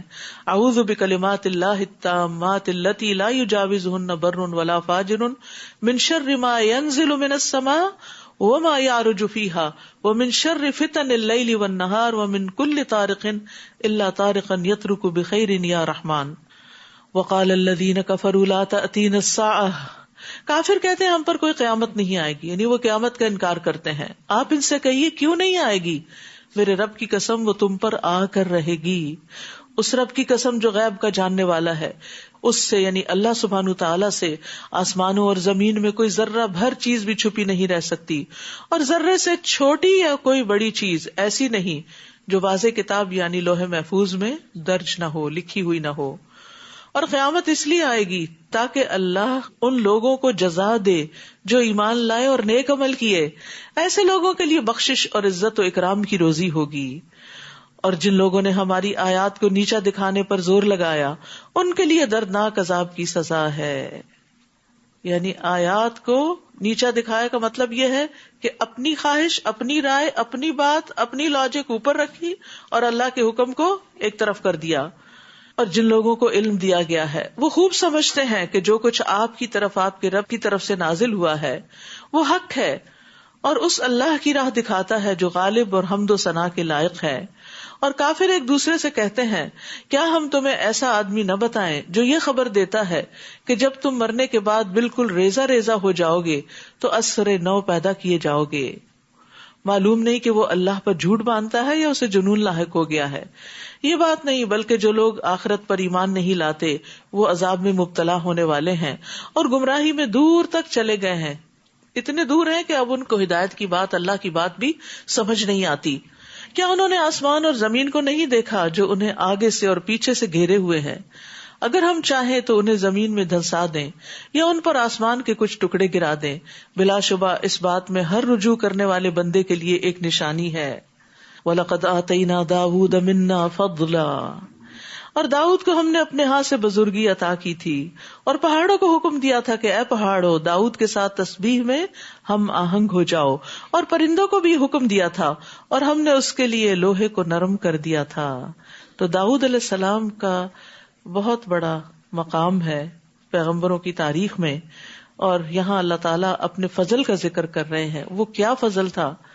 آپ کو نبوت عطا ہوئی، بادشاہت عطا ہوئی، بنی اسرائیل کی اصلاح کا اہتمام نصیب ہوا، انصاف کے ساتھ فیصلہ کرنے والے تھے، جنگ میں بہادری دکھانے والے تھے، آپ پر نعمتیں وسیع کر دی گئی تھیں، خاص طور پر آپ کے دل میں لوہے کی زرہ بنانے کا فن القاء کر کے انہیں لوگوں سے بے نیاز کر دیا تھا، انہیں زبور عطا کی تھی، اچھی آواز عطا کی تھی، نیک کاموں میں لمبی عمر دینے کا فضل عطا کیا تھا، اور اس کے علاوہ بھی بہت زبردست فضائل ہیں آپ کے، ان میں خاص طور پر آپ کو سلیمان علیہ السلام جیسا بیٹا عطا کیا تھا، اور اس سے کہا کہ کشادہ زرہیں بناؤ اور اندازے کے مطابق اس کی کڑیاں جوڑو، یعنی نہ چھوٹی ہوں نہ بڑی ہوں، کڑیاں چھوٹی ہوں تو ایسا نہ ہو کہ وہ صحیح فٹ ہی نہ بیٹھے، اور بڑی ہوں تو ایسا نہ ہو کہ وہ ٹوٹ جائیں اور صحیح طور پر زرہ پہنی نہ جا سکے۔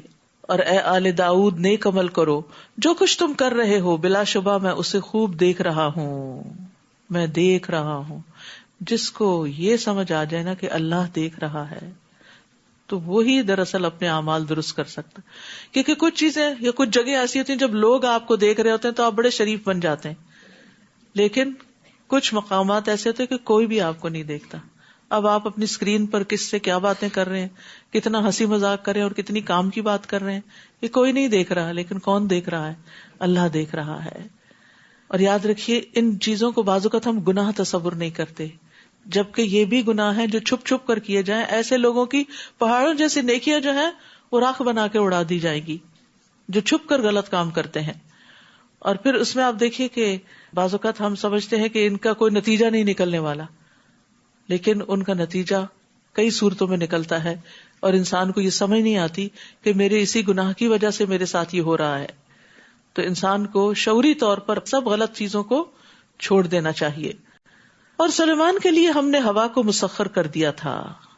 پہلے پہر اس کا چلنا ایک مسافت کی راہ ہوتا تھا، یعنی صبح کے وقت سارے لوگ ایک کارپٹ کے اوپر بیٹھ جاتے تھے اور وہ ان کو لے کر اتنی دور تک چلا جاتا تھا جس طرح ایک عام انسان ایک سواری کے اوپر ایک مہینے میں پہنچے، اور پھر پچھلے پہر چلنا بھی ایک مہینے کی مسافت پر، یعنی واپسی کا سفر بھی اس موجودہ ٹیکنالوجی سے کئی گنا زیادہ بہتر ٹیکنالوجی ان کے پاس تھی۔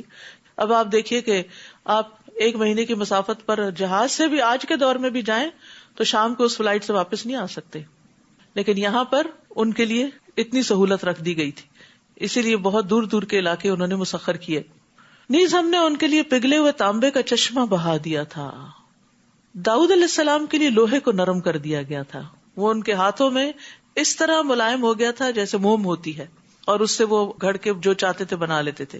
اور یہاں سلیمان علیہ السلام کے لیے تانبا یعنی دو بڑی دھاتیں، اور بعض جن بھی اس کے لیے مسخر کر دیے تھے جو اس کے رب کے حکم سے ان کے سامنے کام کرتے تھے، یعنی مسخر ہونے کا مطلب یہ ہے کہ وہ ان کے کام کرتے تھے۔ اور ان میں سے اگر کوئی ہمارے حکم سے سرتابی کرتا تو ہم اسے بھڑکتی آگ کے عذاب کا مزہ چکھاتے، یعنی اس کو سزا ملتی تھی جو کام نہیں کرتا تھا۔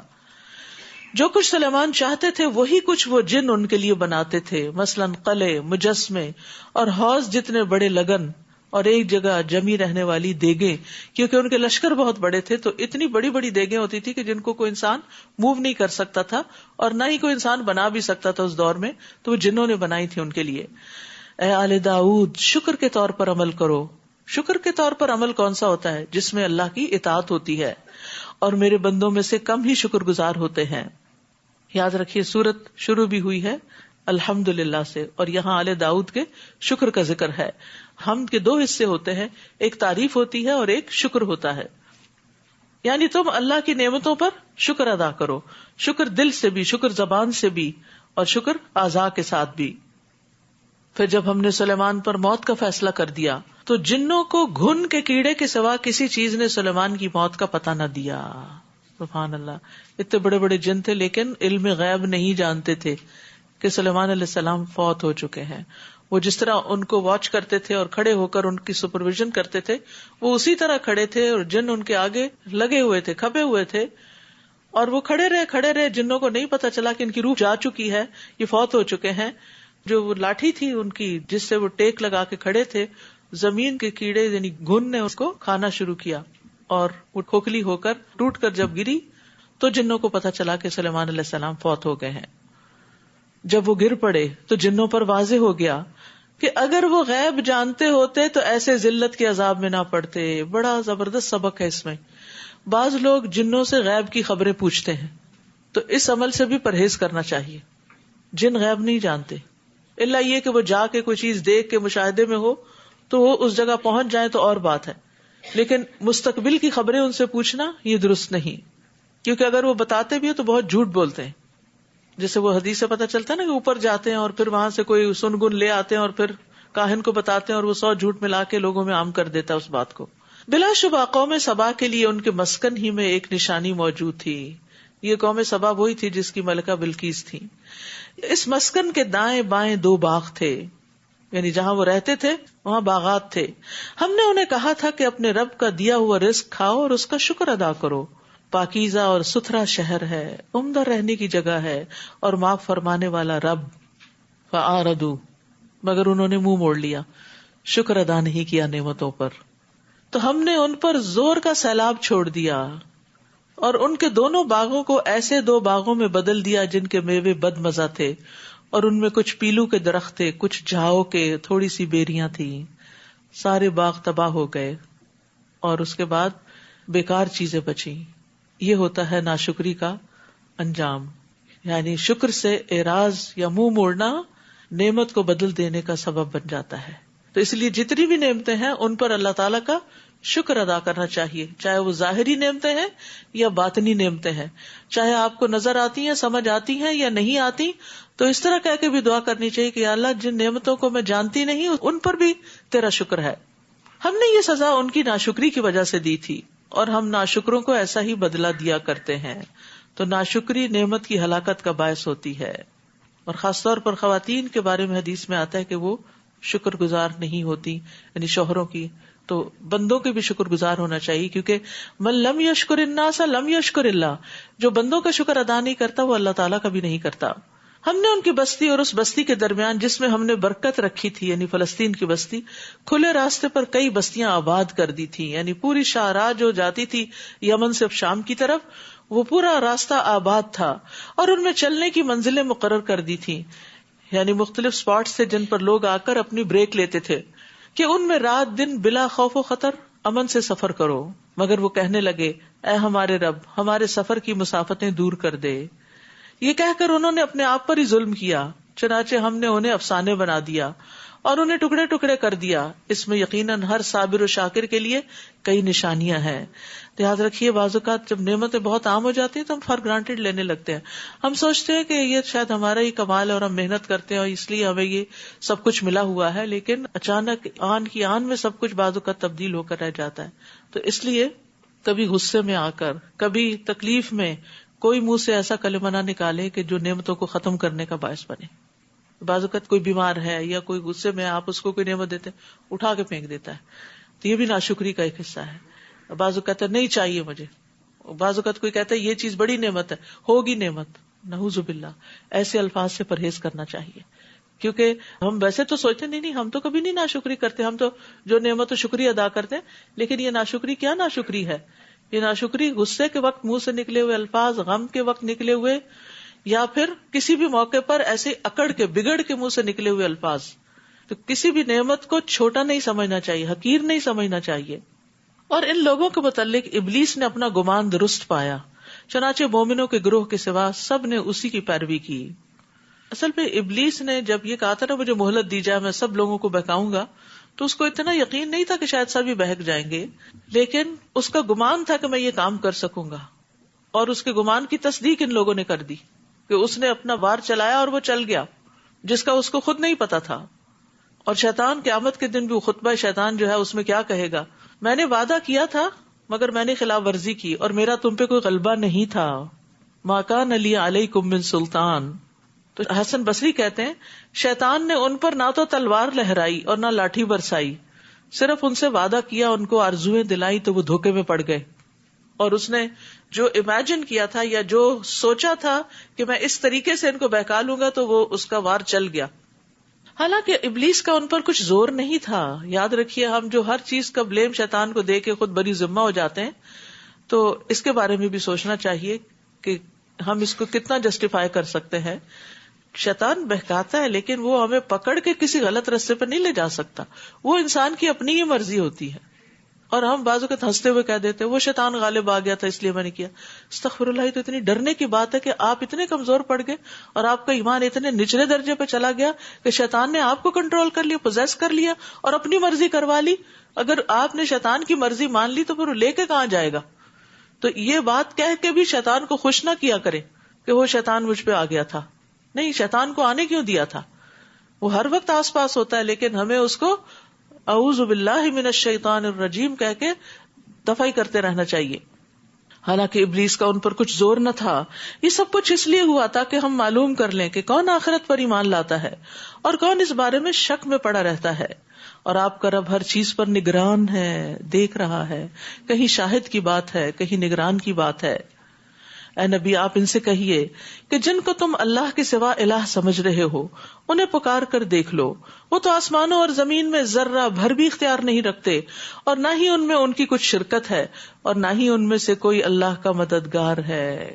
غیر اللہ کے سہارے مکڑی کے جالوں کی طرح کمزور ہیں. ان کے پاس کوئی اختیار اور طاقت نہیں. اس لیے ان سے کچھ مانگنے کی بجائے, انہیں پکارنے کی بجائے اللہ کی طرف رجوع کرنا چاہیے اپنی مشکلات میں. اس کے ہاں صرف اس کی سفارش فائدہ دے سکتی ہے جس کے لیے وہ خود اجازت دے. حتیٰ کہ جب لوگوں کے دلوں سے گھبراہٹ دور ہوگی تو وہ پوچھیں گے تمہارے رب نے کیا جواب دیا؟ وہ کہیں گے کہ ٹھیک جواب ملا اور وہ عالی شان اور سب سے بڑا ہے. تو اس آیت سے بھی پتہ چلتا ہے کہ فرشتے بھی اجازت کے بغیر سفارش نہیں کر سکتے.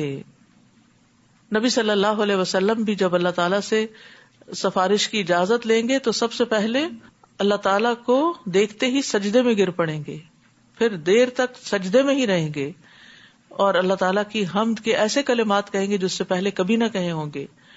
اور پھر اللہ تعالیٰ فرمائیں گے کہ اپنا سر اٹھاؤ اور شفاعت کرو, آپ کی شفاعت قبول کی جائے گی, مانگو دیا جائے گا.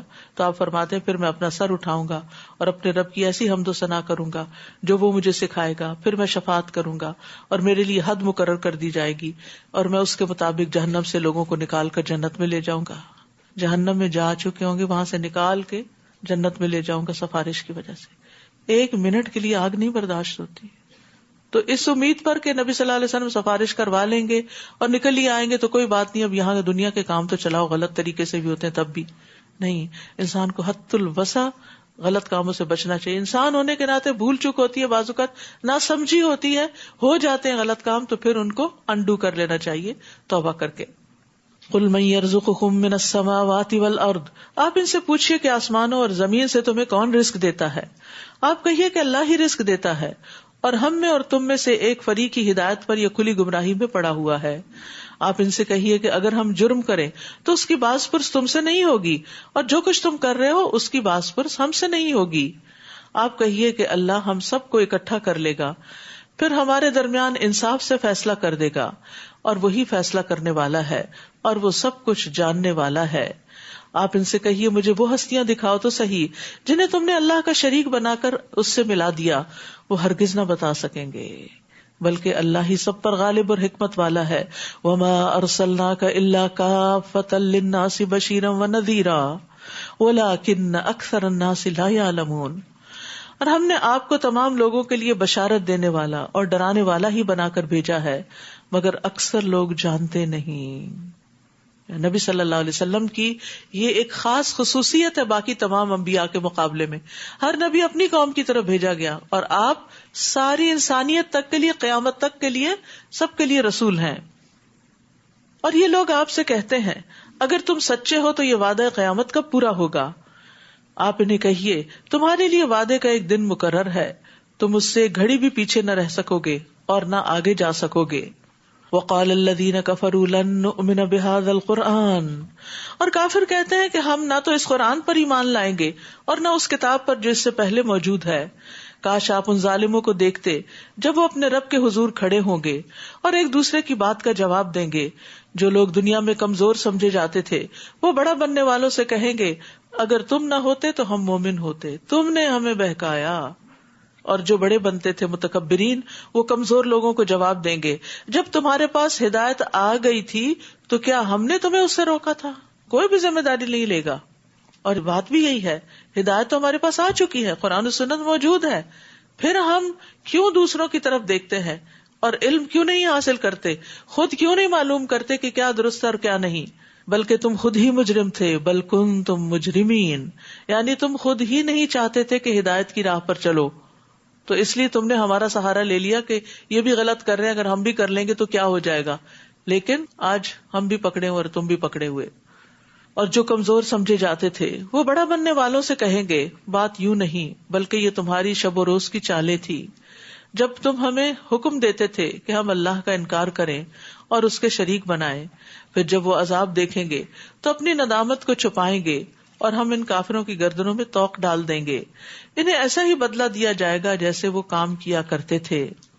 اور ہم نے جس بستی میں بھی کوئی رسول بھیجا تو اس کے خوشحال لوگوں نے اسے یہی کہا کہ جو پیغام تم لے کر آئے ہو ہم اس کے منکر ہیں, اور یہ بھی کہا کہ ہم مال اور اولاد کے لحاظ سے تم سے بڑھ کر ہیں اور ہمیں کوئی عذاب نہیں دیا جائے گا. یہ بھی انسان کی ایک بہت بڑی بھول ہے. جب دنیا کی نعمتیں زیادہ مل جاتی ہیں نا, مال بھی زیادہ ہے, اولاد بھی ہے اور قابل اولاد ہے, تو انسان کہتا ہے اللہ تو مجھ سے بڑا ہی راضی ہے, اب میں جو جی چاہے کروں, پھر وہ اپنی خواہشات کے پیچھے چل پڑتا ہے. تو اس دھوکے میں انسان کبھی نہ رہے.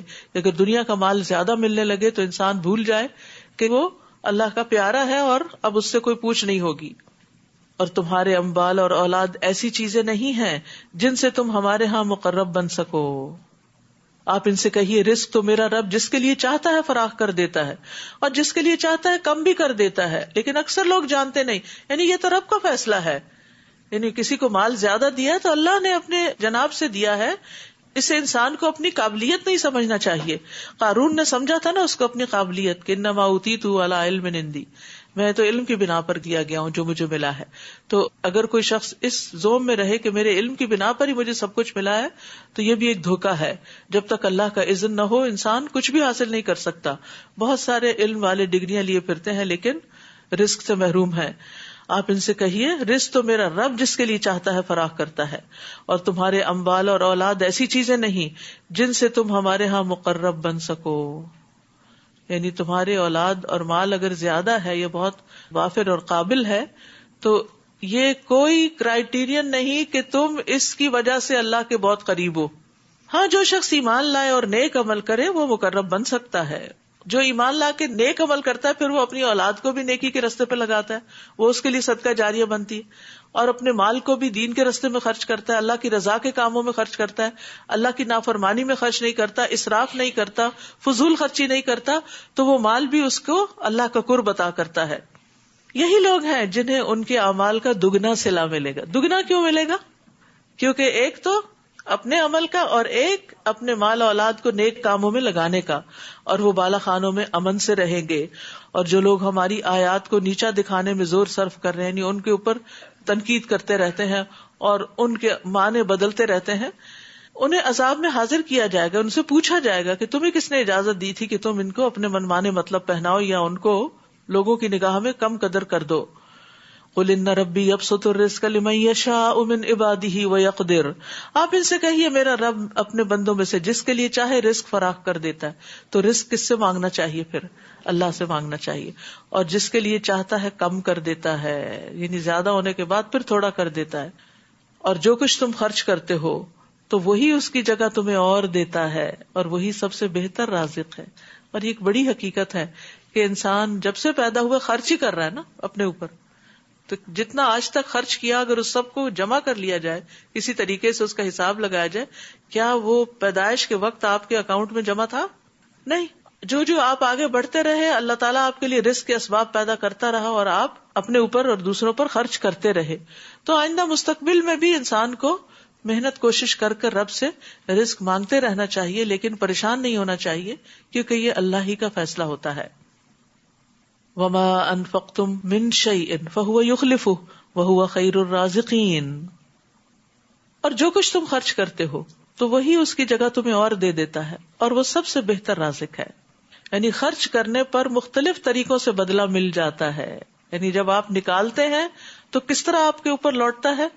کبھی اتنا ہی واپس آ جاتا ہے جو آپ نے کسی کو دیا ہوتا ہے، کبھی اس سے بھی زیادہ آتا ہے، ہو سکتا ہے اخلاص زیادہ ہو. کبھی اس کے عوض مال تو دنیا میں نہیں واپس آتا، لیکن ثواب آپ کو مل جاتا ہے اور آخرت کے لیے وہ مال ذخیرہ ہو جاتا ہے. یعنی قبولیت کے وعدے میں خرچ کرنے کا حال دعا کی طرح ہے. کبھی دعا فوراً دنیا میں ہی سن لی جاتی، کبھی ذخیرہ کر لی جاتی. کبھی انسان مال خرچ کرتا ہے تو اللہ تعالیٰ اس کے عوض اس کو صحت عطا کر دیتا ہے. کہتے کہ ایک خاتون بہت بیمار تھی، انہوں نے کنواں کھدوایا تو وہ بیماری سے نکل آئی. تو اسی طرح کے واقعات سنتے رہتے ہیں کہ کوئی خاص کام کیا، کسی خاص چیز میں خرچ کیا، اور بعض اوقات ایک نہیں کئی کنویں بھی آپ کھدواتے ہیں لیکن اثر نہیں بھی ہوتا، کیونکہ اللہ تعالیٰ سمجھتا ہے زیادہ بہتر کہ آپ کو آج سے زیادہ آخرت میں زیادہ ضرورت ہے، تو وہ آخرت کے لیے جمع کر لیتے ہیں. اور لوگ اس نقطے کو نہیں سمجھتے اور مایوس ہو جاتے ہیں. یعنی ہم دعائیں کرتے ہیں، ہم خرچ کرتے رہتے ہیں، صدقہ کرتے رہتے ہیں، لیکن پھر بھی کوئی مصیبت آ جاتی تو ہم کہتے ہیں وہ حدیث کہاں گئی کہ صدقہ بلاؤں کو ٹالتا ہے، تو پھر یہ کیوں آ گئی؟ تو یہ ہے کہ اللہ سبحانہ و تعالیٰ وقتی طور پہ آزمائش میں مبتلا کر کے کل قیامت کی بڑی بڑی بلاؤں کو ٹال دے گا اسی صدقے کی وجہ سے. لیکن ہم چونکہ صرف دنیا دیکھ رہے ہوتے ہیں، آخرت کو نہیں دیکھتے، اس لیے ہم اس کو سمجھتے ہی کچھ نہیں. کبھی ایسا بھی ہوتا ہے کہ صدقہ خیرات کی وجہ سے نسلوں کے اندر خیر جاری ہو جاتی ہے. تو اللہ تعالیٰ کے اپنی مخلوق کے بارے میں بڑے بڑے راز ہیں. ہمیں اس کے وعدوں پر یقین کرتے ہوئے اس کے راستے میں کچھ نہ کچھ دیتے ہی رہنا چاہیے. اور نیکی کے جتنے بھی کام ہیں نا، سب میں کچھ کچھ حصہ ڈالنا چاہیے. ہمیں نہیں معلوم کون سا پروجیکٹ، کون سا بیج کتنا فلرش کر کے کتنا زیادہ بارآور ہو جائے. اور یاد رکھیے کہ یہ خرچ صرف صدقہ ہی نہیں بڑھاتا، بلکہ پیچھے ہم نے پڑھا کہ زکوٰۃ بھی جو اللہ کے چہرے کی خاطر دیتے ہیں تو وہ بھی اپنے اجر کو بڑھانے والے ہیں. وما آتیتم من زکاۃ تریدون وجہ اللہ فاولئک ھم المضعفون. رسول اللہ صلی اللہ علیہ وسلم نے فرمایا کہ بے شک اللہ تعالیٰ نے مجھ سے فرمایا خرچ کرو، تم پر خرچ کیا جائے گا. صدقہ دینے سے مال کم نہیں ہوتا. قیامت کے دن ہر انسان اپنے صدقے کے سائے میں ہوگا. جبکہ سورج بہت قریب ہوگا تو انسان کے اوپر جو امبریلا ہوگا وہ اس کے اپنے ہی صدقے کا ہوگا. لیکن فضول خرچی کرنے پر انسان کو اللہ کی طرف سے کچھ بھی بدلہ نہیں ملے گا. اور جس دن اللہ تمام انسانوں کو جمع کرے گا، پھر فرشتوں سے پوچھے گا کیا یہ لوگ تمہاری ہی عبادت کیا کرتے تھے؟ وہ کہیں گے تو پاک ہے، ہمارا سرپرست تو تو ہے، نہ کہ یہ مشرک، بلکہ یہ لوگ تو جنوں کو پوجتے تھے اور ان میں سے اکثر انہی پر ایمان رکھتے تھے. اس وقت ہم کہیں گے آج تم میں سے کوئی بھی دوسرے کے نفع و نقصان کا کچھ اختیار نہیں رکھتا. اور ظالموں سے ہم کہیں گے کہ اس آگ کا مزہ چکھو جسے تم جھٹلایا کرتے تھے. اور جب ان پر ہماری واضح آیات پڑھی جاتی ہیں تو کہتے ہیں یہ آدمی تو ایسا ہے جو یہ چاہتا ہے کہ تمہیں تمہارے ان معبودوں سے روک دے جنہیں تمہارے آباء و اجداد پوجا کرتے تھے. نیز وہ کہتے ہیں کہ یہ قرآن تو جھوٹ ہی گھڑا ہوا ہے، نعوذ باللہ. اور ان کافروں کے پاس جب حق آ گیا تو کہنے لگے کہ یہ تو صریح جادو ہے. حالانکہ ہم نے ان کفار مکہ کو نہ تو کوئی کتاب دی تھی جسے وہ پڑھتے ہوں، اور نہ ہی آپ سے پہلے کوئی ڈرانے والا ان کے پاس بھیجا تھا. جو لوگ ان سے پہلے گزر چکے ہیں انہوں نے بھی حق کو جھٹلایا تھا، اور جو کچھ ہم نے انہیں دے رکھا تھا یہ لوگ تو اس کے 10ویں حصے کو بھی نہیں پہنچے. انہوں نے میرے رسولوں کو جھٹلایا تو دیکھو میری سزا کیسی سخت تھی. آپ ان سے کہیے میں تمہیں ایک بات کی نصیحت کرتا ہوں کہ اللہ کے لیے تم دو مل کر اور اکیلے اکیلے رہ کر خوب سوچو کہ آیا تمہارے ساتھی میں کوئی جنون کی بات ہے، یعنی نبی صلی اللہ علیہ وسلم میں. وہ تو محض ایک سخت عذاب سے پہلے تمہیں ڈرانے والا ہے. زیادہ ڈیپ تھنکنگ اس وقت ہوتی ہے جب انسان یا تو اکیلا ہوتا ہے یا دو لوگ ہوتے ہیں. ٹھیک ہے، جب بہت زیادہ کراؤڈ جمع ہو جاتا ہے تو بات پھیل جاتی، تو آپ ڈیپتھ میں نہیں جا سکتے.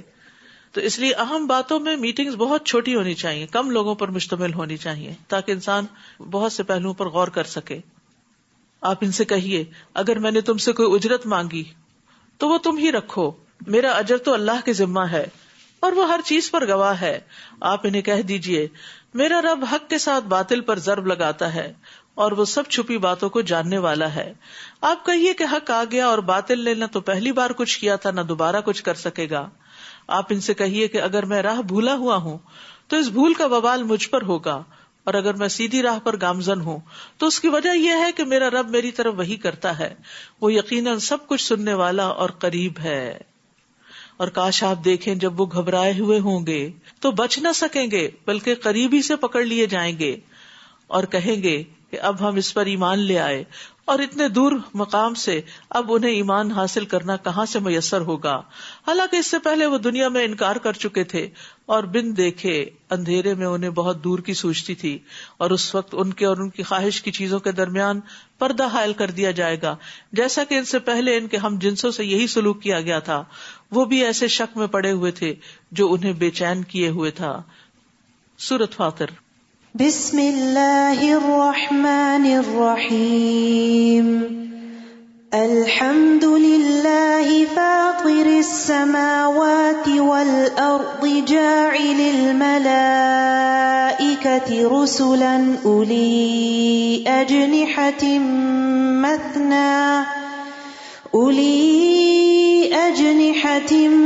مثنى وثلاث ورباع يزيد في الخلق ما يشاء ان اللہ على كل شيء قدیر۔ شروع کرتی ہوں اللہ کے نام سے جو بے انتہا مہربان نہایت رحم فرمانے والا ہے۔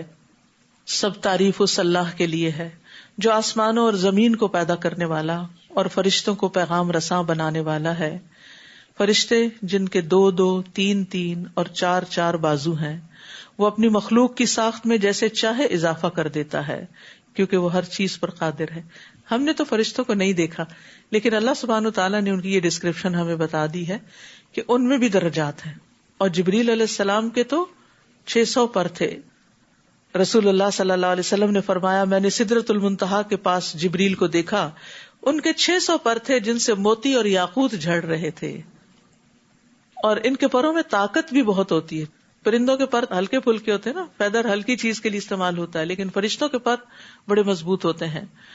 زمزم کے کنویں کے بارے میں آتا ہے کہ فرشتے نے اپنی ایڑی یا اپنے پر سے زمین میں گڑھا کر دیا تھا جس سے پانی ابل آیا۔ اسی طرح قوم لوط کی بستی کو جبریل علیہ السلام نے پر کے ایک نکر سے اٹھا کے اوپر سے نیچے پھینک دیا تھا۔ اللہ اگر لوگوں کے لیے اپنی رحمت کا دروازہ کھول دے تو اسے کوئی بند کرنے والا نہیں۔ اللہ اکبر۔ تو اس لیے کیا کرنا چاہیے؟ یا حی یا قیوم برحمتک استغیث کہہ کے اس کو پکارنا چاہیے، اور جسے وہ بند کر دے تو اس کے بعد اسے کوئی کھولنے والا نہیں، وہ سب پر غالب اور حکمت والا ہے۔ کہتے ہیں نا فلاں کے لیے دعا کرو اس کی قسمت کھل جائے، تو یہی ہوتا ہے قسمت کھلنے میں کہ کاروبار لگ جائے یا شادی ہو جائے، اور کہ اللہ کی رحمت ہو جائے۔ جب اللہ کی رحمت آ جاتی ہے تو کوئی رکاوٹ نہیں رہتی۔ لوگوں اپنے آپ پر اللہ کے احسان کو یاد رکھو۔ کیا اللہ کے سوا کوئی اور خالق ہے جو تمہیں آسمان اور زمین سے رزق دے؟ یعنی اللہ کو چھوڑ کے، اللہ کو بھول کے کسی اور کو پکارو گے؟ کوئی اور کام آئے گا؟ اس کے سوا کوئی الہ نہیں، پھر تم کہاں سے دھوکا کھا جاتے ہو؟ اے نبی، اگر ان لوگوں نے آپ کو جھٹلایا ہے تو آپ سے پہلے بھی رسولوں کو جھٹلایا جا چکا ہے، اور سب کام تو اللہ ہی کی طرف لوٹائے جائیں گے۔ لوگوں، اللہ کا وعدہ سچا ہے، لہذا تمہیں دنیا کی زندگی دھوکے میں نہ ڈال دے، اور نہ ہی اللہ کے بارے میں دھوکہ باز شیطان تمہیں دھوکہ دینے پائے۔ دنیا کی زندگی کا دھوکہ کیا ہے کہ انسان جب نعمتیں ملتی ہیں اس کو پا کے سمجھتا ہے یہ ہمیشہ میرے پاس رہیں گی، لیکن ان میں تبدیلی ہوتے دیر نہیں لگتی۔ یعنی دنیا میں کھو کے نہ رہ جانا۔ اور اللہ کے بارے میں دھوکہ کیا ہوتا ہے؟ جو مرضی کر لو، اللہ تو غفور الرحیم ہے، اور اللہ تعالیٰ کی دوسری صفات ہم بھول جاتے ہیں۔ شیطان یقیناً تمہارا دشمن ہے، تو اس کی دشمنی آپ دیکھیے سوچ پر ہے۔ سب سے پہلے انسان کی سوچ پہ حملہ آور ہوتا ہے، دل پہ حملہ آور ہوتا ہے، اور انسان کی سوچ کو بگاڑتا ہے۔ اور جب انسان کی سوچ بگڑ جاتی ہے تو اس کی گفتگو بھی خراب ہو جاتی ہے اور اس کے عمل بھی غلط ہو جاتے ہیں۔ تو اس لیے شیطان سے بچ کے رہنے کی بات کی گئی ہے۔ شیطان یقیناً تمہارا دشمن ہے، فاتخذوہ عدوا، لہذا اسے دشمن ہی سمجھو۔ وہ تو اپنے پیروکاروں کو صرف اس لیے بلاتا ہے کہ وہ اس کے ساتھ دوزخ میں جائیں۔ تو بندہ اللہ کی اطاعت کرے، شیطان کی اطاعت نہ کرے۔ الذین کفروا لہم عذاب شدید، جو لوگ کافر ہوئے انہیں سخت عذاب ہوگا، اور جو لوگ ایمان لائے اور نیک عمل کیے ان کے لیے بخشش اور بہت بڑا اجر ہے۔ بھلا جس شخص کا برا عمل خوشنما بنا دیا جائے اور وہ اسے اچھا سمجھنے لگے، اس کی گمراہی کا کوئی ٹھکانہ ہے؟ اللہ تعالیٰ اسی طرح جسے چاہتا ہے گمراہ کرتا ہے اور جسے چاہتا ہے ہدایت دیتا ہے، لہٰذا آپ ان پر افسوس کے مارے اپنے آپ کو ہلکان نہ کریں. جو کچھ وہ کر رہے ہیں اللہ یقیناً انہیں خوب جاننے والا ہے. اللہ ہی تو ہے جو ہوائیں بھیجتا ہے تو وہ بادل اٹھا لاتی ہیں، پھر ہم اس بادل کو کسی مردہ بستی کی طرف چلا کر لے جاتے ہیں اور اس زمین کے مردہ ہونے کے بعد پھر سے اسے زندہ کر دیتے ہیں. انسانوں کا جی اٹھنا بھی اسی طرح ہوگا. من کان یرید العزت فللہ العزت جمیعا، جو شخص عزت چاہتا ہے تو عزت تو تمام تر اللہ ہی کے لیے ہے. بعض اوقات انسان اپنی عزت بنانے کے لیے جھوٹے کام بھی کرتا ہے، دھوکہ دیتا ہے، منافقت کرتا ہے، لیکن وہ بھول جاتا ہے کہ عزت کا مالک اللہ ہے، اللہ ہی دے گا تو ملے گی. اس لیے اللہ کو راضی کرنے کی ضرورت ہے، کیونکہ جب اللہ راضی ہو جاتا ہے تو وہ جبریل کو منادی کر کے کہتا ہے کہ میں فلاں سے راضی ہوں اور فلاں سے محبت کرتا ہوں، تم بھی اس سے محبت کرو. تو پھر وہاں سے یہ سب کچھ آتا ہے. پاکیزہ کلمات اسی کی طرف چڑھتے ہیں. پاکیزہ کلمات کون سے ہیں؟ اچھی باتیں، سبحان اللہ والحمد للہ، تسبیحات، ذکر. اور صالح عمل انہیں اوپر اٹھاتا ہے. یاد رکھیے خالی باتیں بھی کافی نہیں ہوتی جب تک عمل نہ ہو. عمل اوپر لے جائے گا ان کو. گویا ذکر بھی اس وقت زیادہ فائدہ دیتا ہے جب انسان عمل بھی اچھے کرے. کیونکہ بعض اوقات ہم کہتے ہیں ہم نے یہ بڑا وظیفہ کیا، ہمارا وظیفہ کام نہیں آیا. تو کبھی سوچا ہم نے کہ وظیفے کے ساتھ نماز بھی تو پڑھنی تھی. یعنی بہت ساری ہماری جو مشکلات ہیں ان کے پیچھے وجہ یہ ہوتی ہے کہ ہم اپنی نمازوں کی صحیح حفاظت نہیں کر رہے ہوتے، پابندی نہیں کر رہے ہوتے. اس سے گھروں میں نحوست ہوتی، مشکلات آتی ہیں، پریشانیاں آتی. پھر ہم نمازیں پڑھنے کی بجائے وَاسْتَعِينُوا بِالصَّبْرِ وَالصَّلَاةِ کی بجائے کیا شروع کر دیتے ہیں؟ وظیفے شروع کر دیتے ہیں. اور پھر جب ان کا کوئی اثر نہیں ہوتا تو پھر دین سے ہی باغی ہو جاتے ہیں. تو یہ بہت اہم بات ہے کہ پاکیزہ کلمات اسی کی طرف چڑھتے ہیں اور صالح عمل انہیں اوپر اٹھاتا ہے. یعنی قبولیت بھی جب ہی ہوگی. اور جو لوگ بری چالیں چلتے ہیں تو ایسے لوگوں کے لیے سخت عذاب ہے اور ان کی چال ہی برباد ہونے والی ہے. واللہ خلقکم من تراب ثم من نطفۃ ثم جعلکم ازواجا، اور اللہ نے تمہیں مٹی سے پھر نطفے سے پیدا کیا، پھر تمہیں جوڑے جوڑے بنایا مرد اور عورت کی شکل میں. جو بھی مادہ حاملہ ہوتی ہے یا بچہ جنتی ہے تو اللہ کو اس کا علم ہوتا ہے. اور کوئی بڑی عمر والا جو عمر دیا جائے یا اس کی عمر کم کی جائے تو یہ سب کچھ کتاب میں درج ہے. اللہ کے لیے یہ بات بالکل آسان ہے. یعنی عمر زیادہ کرنا یا کم کرنا یہ سب کچھ اسی کے اختیار میں ہے. اور دو طرح کے سمندر ایک جیسے نہیں ہو سکتے، جن میں ایک کا پانی میٹھا پیاس بجھانے والا اور پینے میں خوشگوار ہو اور دوسرا کھاری کڑوا. تو ایسے ہی انسانوں کی بھی دو قسمیں، ایسے ہی حالات بھی دو طرح کے ہوتے ہیں. اور تم دونوں سے تر و تازہ گوشت حاصل کر کے کھاتے ہو اور زیور بھی نکالتے ہو جو تم پہنتے ہو. یعنی فائدہ دونوں سے ہی پہنچتا ہے.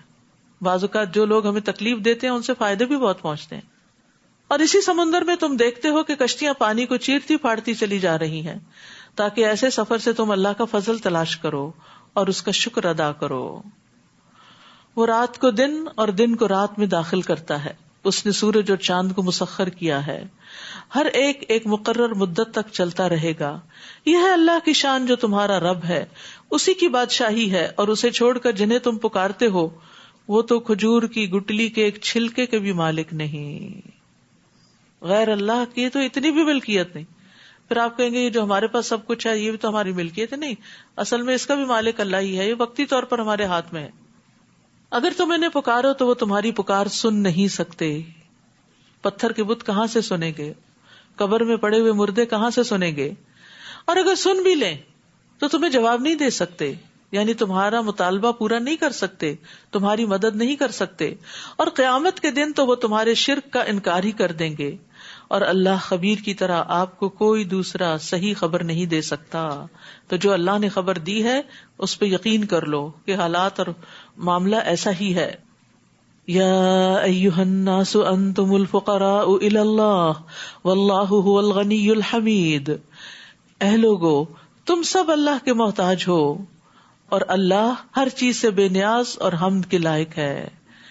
انسان کوئی بھی ہو، پڑھا لکھا ہو یا ان پڑھ ہو، جاہل ہو یا عالم ہو، غریب ہو یا فقیر ہو، مرد ہو یا عورت ہو، بوڑھا ہو یا جوان ہو، سب اللہ کے محتاج ہیں.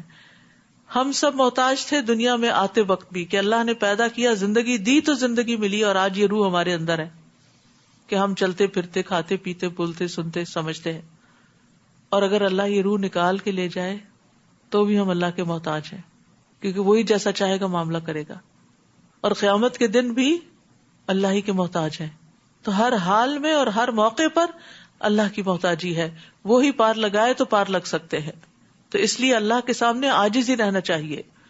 اللہ کو تمہاری ضرورت نہیں، تمہیں اللہ کی ضرورت ہے. اگر وہ چاہے تو تمہیں لے جائے اور تمہاری جگہ کوئی نئی مخلوق لے آئے، اور یہ بات اللہ پر کچھ دشوار نہیں. اور کوئی بوجھ اٹھانے والا دوسروں کے گناہوں کا بوجھ نہیں اٹھائے گا. اور اگر بوجھ سے لدا ہوا شخص کسی دوسرے کو اٹھانے کے لیے بلائے گا بھی تو کوئی اس کے بوجھ کا کچھ بھی حصہ اٹھانے کو تیار نہ ہوگا. یعنی ہر شخص کو قیامت کے دن اپنے گناہ خود اپنے اوپر ہی لادنے ہوں گے، اگرچہ وہ اس کا قرابت داری کیوں نہ ہو. رشتہ دار، ماں باپ، بہن، بھائی، اولاد، کوئی بھی انسان کے گناہوں کو نہیں اپنے سر پہ اٹھائے گا، انسان کو خود ہی اٹھانا ہوگا. اے نبی، آپ تو صرف ان لوگوں کو ہی ڈرا سکتے ہیں جو بن دیکھے اپنے رب سے ڈرتے ہیں اور نماز قائم کرتے ہیں. اور جو شخص پاکیزگی اختیار کرتا ہے تو وہ اپنے ہی لیے اختیار کرتا ہے، اور سب کو اللہ ہی کی طرف لوٹ کر جانا ہے. وَمَن تَزَكَّىٰ فَإِنَّمَا يَتَزَكَّىٰ لِنَفْسِهِ وَإِلَى اللَّهِ الْمَصِيرُ. ہم اپنی بری عادتیں چھوڑیں یا نہ چھوڑیں، ہم اپنے دل کا تزکیہ کریں یا نہ کریں، واپسی تو اللہ کی طرف ہے. تو کامیاب کون ہے؟ قد افلح من تزکیٰ. کامیاب ہو گیا وہ جس نے پاکیزگی اختیار کر لی. یاد رکھیے قیامت کے دن بیٹا بھی ماں باپ کا بوجھ اٹھانے سے انکار کر دے گا. ابن عباس کہتے ہیں باپ اور ماں اپنے بیٹے کو ملیں گے تو کہیں گے بیٹے میرے کچھ گناہ اپنے سر پہ لے لو. وہ کہے گا میں ایسا نہیں کر سکتا، جو گناہ میرے اوپر ہیں وہی مجھے کافی ہے. تو اگر اولاد ہی کام نہیں آئے گی تو دوسرے کہاں سے کام آئے گی. وَمَا يَسْتَوِي الْأَعْمَى وَالْبَصِيرُ. تو نابینا اور بینا برابر نہیں ہو سکتے. وَلَا الظُّلُمَاتُ وَلَا النُّورُ. اور نہ اندھیرے اور روشنی. وَلَا الظِّلُّ وَلَا الْحَرُورُ. اور نہ سایہ اور دھوپ ایک جیسی. وَمَا يَسْتَوِي الْأَحْيَاءُ وَلَا الْأَمْوَاتُ. اور نہ ہی زندے اور مردے ایک جیسے ہوتے ہیں. اللہ تو جسے چاہے سنا سکتا ہے، لیکن آپ ان لوگوں کو نہیں سنا سکتے جو قبروں میں پڑے ہوئے ہیں. یعنی اللہ تعالیٰ تو مردے کو بھی سنا سکتا ہے اپنی بات، لیکن ایک عام انسان مردوں کو نہیں سنا سکتا. آپ دیکھیں کہ قبر میں جانے سے پہلے جب مردہ کفن لپیٹے پڑا ہوتا ہے، لوگ شکل دیکھ رہے ہوتے ہیں، اس سے 100 سوال بھی کریں، 100 دفعہ کوئی بات کریں، کیا وہ بولتا ہے، کیا وہ جواب دیتا ہے، کیا وہ کچھ کرتا ہے اٹھ کے؟ کچھ بھی نہیں. تو یہ کیسے ہو گیا کہ جو ہی وہ قبر کے اندر پہنچے اور منو مٹی ان کے اوپر پڑ گئی تو وہ بولنا شروع ہو گئے؟ آپ تو صرف ایک ڈرانے والے ہیں. یقیناً ہم نے آپ کو سچا دین دے کر بھیجا، بشارت دینے والا اور ڈرانے والا بنا کر، اور کوئی امت ایسی نہیں گزری جس میں کوئی ڈرانے والا نہ آیا ہو. اور اگر یہ لوگ آپ کو جھٹلاتے ہیں تو ان سے پہلے کے لوگ بھی جھٹلاتے رہے ہیں. ان کے رسول ان کے پاس واضح دلائل، صحیفے اور روشنی بخش کتاب لائے تھے. پھر جن لوگوں نے کفر کیا انہیں میں نے پکڑ لیا، پھر دیکھو میری گرفت کیسی سخت تھی. کیا تم دیکھتے نہیں کہ اللہ آسمان سے پانی برساتا ہے جس سے ہم رنگا رنگ پھل پیدا کرتے ہیں، اور پہاڑوں میں بھی مختلف رنگوں کی سفید، سرخ اور گہری سیاہ داریاں ہوتی ہیں.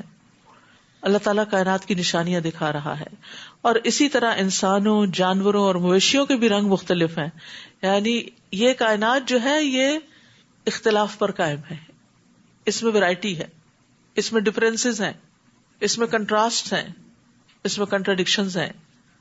تو جو شخص یہ سمجھے کہ مجھے ان میں سے کسی چیز کا سامنا نہ کرنا پڑے اور میری زندگی اسموتھ ہو جائے، جو میں چاہوں بس ویسے ہی ہر چیز ہو جائے، ایسا نہیں ہو سکتا. اور اسی طرح انسانوں، جانوروں اور مویشیوں کے بھی رنگ مختلف ہیں.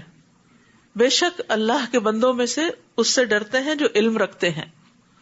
اللہ تعالیٰ یقیناً ہر چیز پر غالب اور بخشنے والا ہے. تو حقیقی عالم وہی ہوتا ہے جو اللہ کی معرفت کا علم رکھتا ہے، جو اللہ کو پہچانتا ہے اور اس سے ڈرتا ہے اور اس کی مرضی کے مطابق عمل کرتا ہے. تو اصل علم وہی ہے جو اللہ کی خشیت پیدا کرے. ابن مسعود کہتے ہیں زیادہ علمی گفتگو کرنے کا نام علم نہیں بلکہ علم خشیت کا نام ہے. مسروق کہتے ہیں آدمی کے عالم ہونے کے لیے اتنا ہی کافی ہے کہ وہ اللہ سے ڈرتا ہو، اور آدمی کے جاہل ہونے کے لیے اتنا ہی کافی ہے کہ وہ اپنے عمل پر خود پسندی اور غرور ظاہر کرے. مالک بن انس کہتے ہیں جو علم کا طالب ہو اس پر لازم ہے کہ وہ وقار، سکینت اور خشیت کو اپنائے. 3 چیزیں ہمارے اندر ہونی چاہیے. وقار، جیسے شروع میں پڑھا نا کہ بات کرتے ہوئے بھی ایک وقار ہونا چاہیے. سکینت، ٹھہراؤ، جلد بازی نہیں، پینک ہی نہیں. اور خشیت، اللہ کا ڈر. ڈر یہ نہیں کہ انسان حواس باختہ نظر آئے ہر وقت، اس کا مطلب یہ ہے کہ اس ڈر کی وجہ سے غلط کام چھوڑ دے. پھر فرمایا ان الذین یتلون کتاب اللہ واقاموا الصلاۃ وانفقوا مما رزقناہم سرا وعلانیہ یرجون تجارۃ لن تبور. جو لوگ اللہ کی کتاب پڑھتے ہیں، تلاوت، نماز قائم کرتے ہیں اور جو کچھ ہم نے انہیں دے رکھا ہے اس میں سے چھپے اور کھلے خرچ کرتے ہیں، وہ ایسی تجارت کی امیدوار ہیں جس میں کبھی خسارہ نہ ہوگا. یہ وہ بزنس ہے جس میں کوئی نقصان ہے ہی نہیں. تو یہاں تلاوت کی فضیلت بھی بتائی گئی ہے کہ تلاوت کرنے سے بھی انسان آخرت میں کامیاب ہو جائے گا، کیونکہ تلاوت سے اور کچھ نہیں تو ثواب تو حاصل ہوتا ہے نا. اور پھر تلاوت کا پہلے بھی میں مطلب بیان کر چکی ہوں کہ اس کا تتبع، اس میں غور و فکر، سمجھ کے پڑھنا، اور پھر تلاوت یعنی بار بار پڑھتے جانا. ایک دفعہ ختم ہو جائے پھر شروع کر دینا، پھر شروع کر دینا. رسول اللہ صلی اللہ علیہ وسلم نے فرمایا قرآن روز قیامت اس آدمی کے روپ میں آئے گا جس کا رنگ اڑا ہوا ہوگا، اور وہ اپنے ساتھی سے پوچھے گا کیا تو مجھے پہچانتا ہے؟ پھر قرآن کہے گا میں وہی ہوں جو تجھے راتوں کو بیدار اور دوپہروں کو پیاسا رکھتا تھا.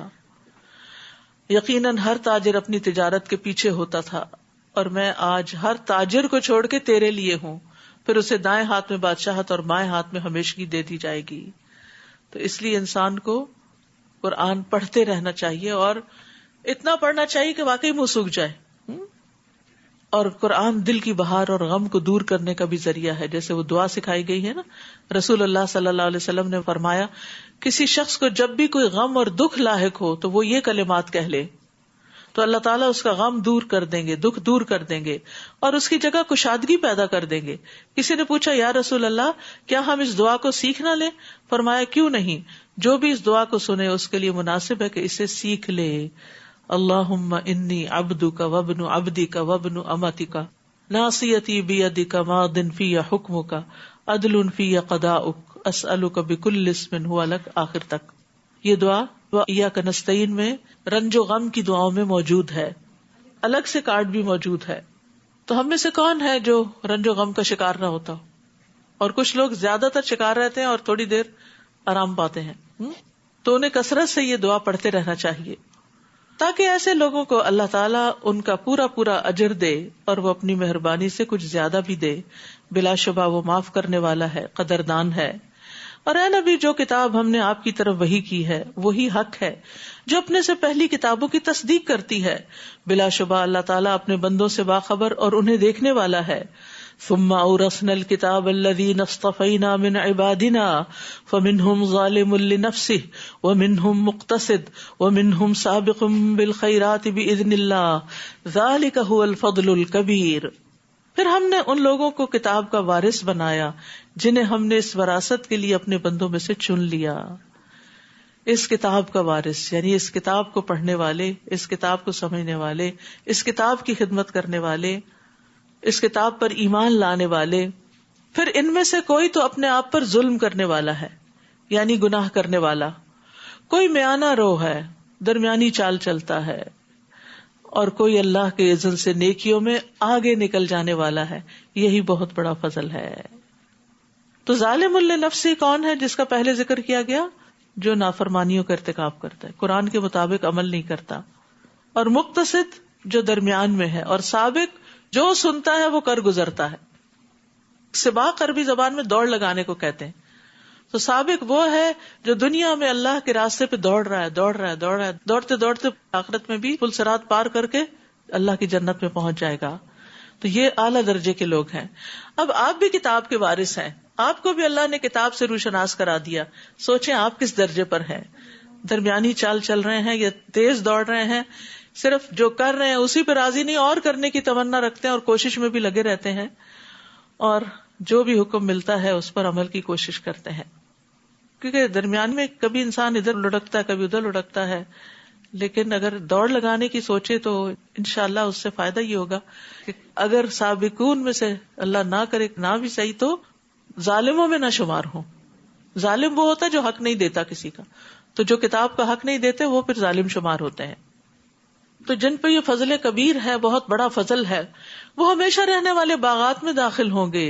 جنات عدن يدخلونها يحلون فيها من اساور من ذهب ولؤلؤا، وہاں انہیں سونے کے کنگنوں اور موتیوں سے آراستہ کیا جائے گا، ان کو خوبصورت بنایا جائے گا، ان کو زیورات پہنائے جائیں گے، اور وہاں ان کا لباس ریشم کا ہوگا.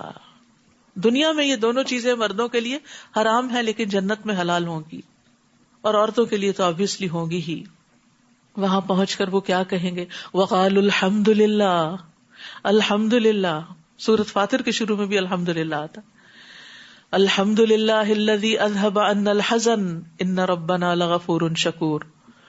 اللہ کا شکر ہے، اللہ کی تعریف ہے جس نے ہم سے غم دور کر دیا. مومن جو ہے وہ دنیا میں غم سے کم ہی چھٹکارا پاتا ہے، کیونکہ ایک کے بعد ایک مشکل بھی آئی رہتی ہے، اور دوسرے یہ کہ جتنا وہ پڑھتا چلا جاتا ہے اتنی خشیت بڑھتی ہے، تو پھر اس کو غم یہ لگ جاتا ہے کہ میں اللہ کا حق ادا نہیں کر رہا. تو یہ حقیق کی معنوں میں جو غم ہے جنت میں ہی جا کے دور ہوگا. تو اس لیے اس کی کوشش کرنی چاہیے. دنیا میں کبھی زیادہ کبھی کم، کبھی انسان کا دل اچھا ہو جاتا ہے کبھی نہیں بھی ہوتا، قلب الٹ پلٹ ہوتا رہتا ہے، لیکن یہ کہ غم تو حقیقی معنوں میں پھر وہیں ختم ہوگا. وہیں جا کر کہیں گے شکر ہے جس نے ہم سے غم دور کر دیا. یقیناً ہمارا رب بخشنے والا قدردان ہے. مومنوں کو کون سے غم لگے ہوتے ہیں؟ ابن عباس کہتے ہیں کہ جہنم میں گرنے کا غم، کہ کہیں پل صراط سے پھسل کے نیچے نہ جا گرے. قتادہ کہتے ہیں موت کا غم، یعنی جو کچھ بھی کرتے ہیں انہیں موت نہیں بھولتی، تو وہ اس کو سامنے رکھ کے اپنی دنیا کے کام کرتے ہیں.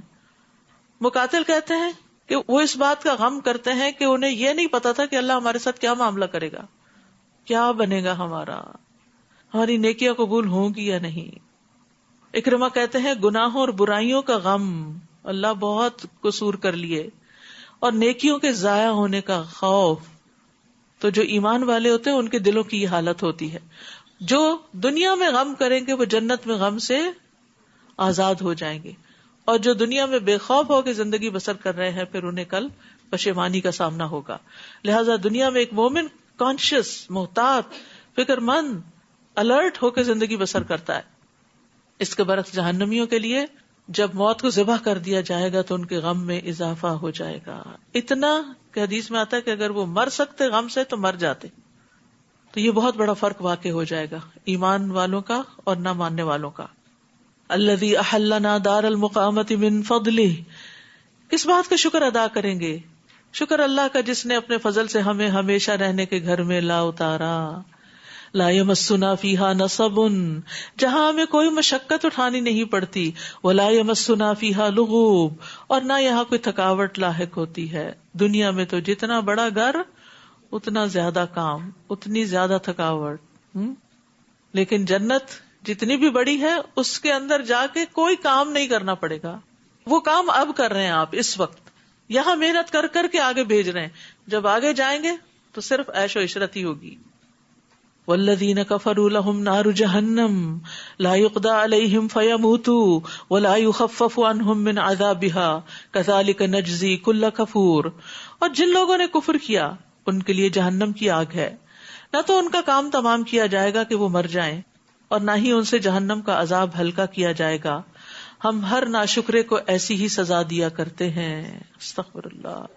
ایک طرف شکر گزاری ہے اور دوسری طرف ناشکری ہے. کفور، کفر کا معنی انکار بھی ہوتا ہے اور ناشکری بھی ہوتی ہے.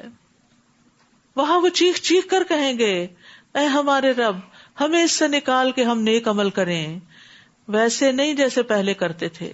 اللہ تعالیٰ جواب میں فرمائے گا کیا ہم نے تمہیں اتنی عمر نہیں دی تھی جس میں اگر کوئی نصیحت حاصل کرنا چاہتا تو کر سکتا تھا، حالانکہ تمہارے پاس ڈرانے والا بھی آیا تھا.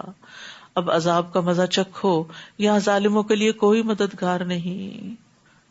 ایمان کی کتنی قیمت ہے، کتنی ویلیو ہے، کتنا فائدہ ہے، وہ آج ہمیں سمجھ نہیں آتا.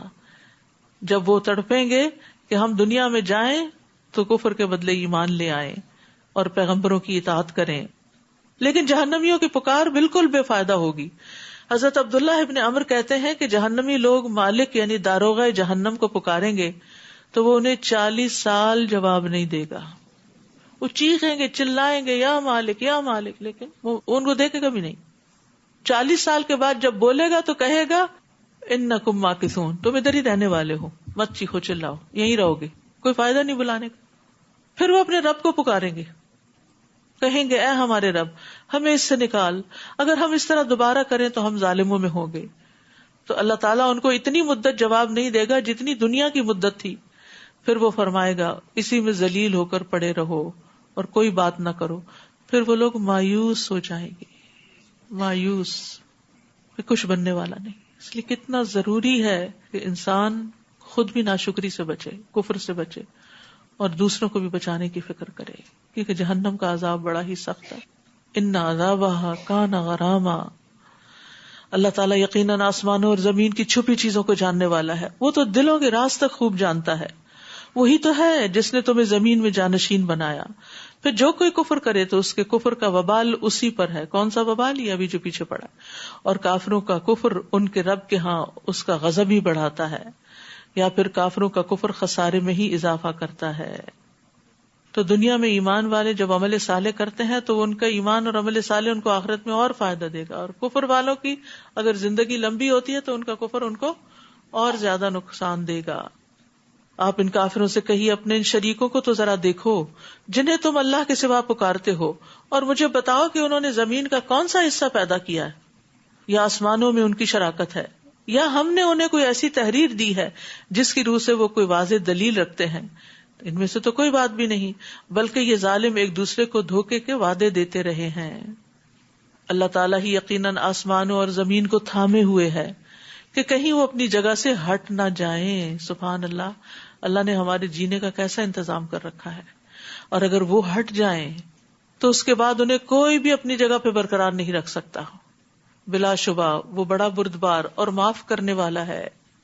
اور یہ لوگ اللہ کی پختہ قسمیں کھایا کرتے تھے کہ اگر ان کے پاس کوئی ڈرانے والا پیغمبر آ جائے تو کسی بھی دوسری امت سے زیادہ ہدایت پا لیں گے، مگر جب ان کے پاس ڈرانے والا آ گیا تو ان میں نفرت ہی بڑھتی گئی، جس کی وجہ ان کا زمین میں بڑا بن کر رہنا اور بری چالیں چلنا تھا. حالانکہ بری چال تو چلنے والے ہی پر آ پڑتی ہے. پھر یہ صرف اس سنت الہی کا انتظار کر رہے ہیں جو پہلے لوگوں میں جاری رہی. اللہ کی اس سنت میں آپ نہ تو کبھی کوئی تبدیلی پائیں گے اور نہ ہی تغیر. تو سب سے بڑا فساد کیا ہے؟ ایک دوسرے کے خلاف چالیں چلنا. وَلَا يَحِيقُ الْمَكْرُ السَّيِّئُ إِلَّا بِأَهْلِهِ. تو یاد رکھیے انسان جب کسی کے خلاف چال چلتا ہے نا، کسی کو بے چین کرتا ہے، امن اس کا چھین لیتا ہے، تو وہ خود بھی اسی میں مبتلا ہو جاتا ہے، یعنی اپنی ہلاکت کی طرف جلدی کرتا ہے انسان. اور اللہ کو فساد ویسے ہی پسند نہیں. نبی صلی اللہ علیہ وسلم نے فرمایا المکر والخدیعۃ فی النار، مکر اور دھوکا آگ میں ہے. نبی صلی اللہ علیہ وسلم نے یہ بھی فرمایا دھوکا دینے والے کے لیے قیامت کے دن ایک جھنڈا ہوگا جس کے ذریعے وہ پہچانا جائے گا یہ دھوکے باز شخص ہے. یعنی انسان اگر دوسرے کو اندھیرے میں رکھتا ہے، کیا وہ زمین میں چلتے پھرتے نہیں کہ ان لوگوں کا انجام دیکھیں جو ان سے پہلے گزر چکے ہیں، اور وہ ان سے بھی زیادہ طاقتور تھے. اللہ کو تو آسمانوں کی یا زمین کی کوئی بھی چیز عاجز نہیں کر سکتی. بلا شبہ وہ سب کچھ جاننے والا اور قدرت والا ہے. اور اگر اللہ لوگوں کے اعمال کے مطابق ان کا مواخذہ کرتا تو سطح زمین پر کوئی جاندار زندہ نہ چھوڑتا، لیکن وہ تو ایک مقررہ وقت تک انہیں ڈھیل دیے جاتا ہے. پھر جب وہ ان کا مقررہ وقت آ جائے گا تو یقیناً اللہ اپنے بندوں کو دیکھ رہا ہے. سورۃ یاسین. بسم اللہ الرحمن الرحیم.